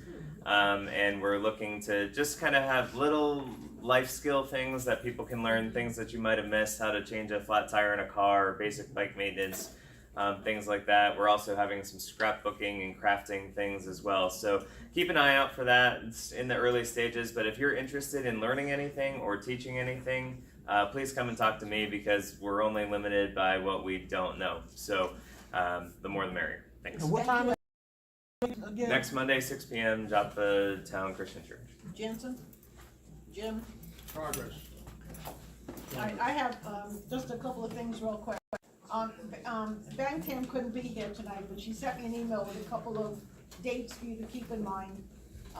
You know, she heads the 755 Alliance. So on June 8th from 8:30 to noon, that partnering with Moms Demand Action, and that's at Brookside Drive Parks and Rec Center. There'll be a bulk trash disposal and cleanup event followed by community information session. June 14th is the first Harford Square Flag Day, which we heard. And on June 28th, the American Legion, Post 17, everybody knows it's on Edgewood Road, community meet and greet and a Red Cross blood drive. That's from Bangtown. I myself want to thank everybody. I want to particularly thank Leonora, because she has been an absolute delight to work with. She is always there for me for whatever I need. She's helped me with speakers. I mean, anything that I ask for the CAB, Lenora's there, so I really thank her. And when I knew that she was going to stay as a volunteer, she told me the other day, oh my God, you're retiring, what am I gonna do? Because she's been so terrific, so she's still gonna be with us, and I'm really thankful for that. Thank you. And I wanna thank the community, because being in this community has made us, and Terry, I think you can probably attest to this, we are the best CAB in the county. We really are, and I've heard that from more people. We get the best turnout, we get the best engagement from our community people, and it makes us on the board look like we're doing okay. So I gotta thank you all for your input and your engagement, and remember again not to be here on Labor Day. Second Monday, September 9th, and I encourage everybody again to come to the Southern County Task Force meeting, because I'm sure there'll be a lot of information. Melissa? Thank you all for being amazing. I'm Melissa DeRisco from Edgewood. I enjoy this opportunity each first Monday to come out, our beautiful faces, get the information, and bring it back to our community. That's what it's about. I don't sit up here just to be cute. We bring it back. Good job. What's her name at tonight? I tried. Yeah, just real quick. Gloria is visiting family, so she knew they went away Friday to visit family, so she's out of town. Oh, because I have a message from one of our previous guests for her. One of the gentleman that you had come out about the transportation on 152 and everything, he asked, because I've stayed in touch with him, but he asked if you all can't get in touch with him again, because they're getting off of the timeline, and he really wants to get 152 You'll give me done. Before you're done, give me his information, and I'll pass it on to Gloria, and I'll. Yeah, because she was the one who initiated the contact. He gave me her head. So he was like, if we can reach out to them again as organization, because Oh, it's the guy that was telling us when they're gonna finish the construction on 152, and he was like, they've gotten off timeline. He would really like to come back out. He wants us to send in, push it, because he wants to get it done by October. And now they're talking about the beginning of next year, and he was like, I know your residents in there wasn't happy. He was like, I only hear from you. I haven't heard from the people who invited me out. All right, I'll pass that on to Gloria. Just real quick before we adjourn, Terry, is there anything you want to throw in there? I'm fine, thank you. Sure? Thank you for having me. Thank you for coming. Yes, ma'am. All right, everybody enjoy it. Oh, I'm sorry, Ron? Just one albite, I forgot to say. This Saturday, June 8th, at Harford Community College, with there's a health and wellness fair, that's gonna be free to everybody. It's on the Towson building, which is the Towson campus, about 11 a.m. to 6 p.m. Food trucks, fun for the kids, fun for adults. And if you wanna come out, I'll have my safety house out there so you can get an idea of what I do with the 35-foot safety house. We'll see Jim and I, and a few of my fire prevention people out there. They come on out to visit us. I just wanna make sure I was aware of that. And it's what time again? Harvard Community College, Harvard Community 11. Before I forget, don't forget, Joppa has a thing, it's every Wednesday at 6 o'clock. Saturday. Wednesday at 6 o'clock. Who can I win? Huh? The meeting is adjourned.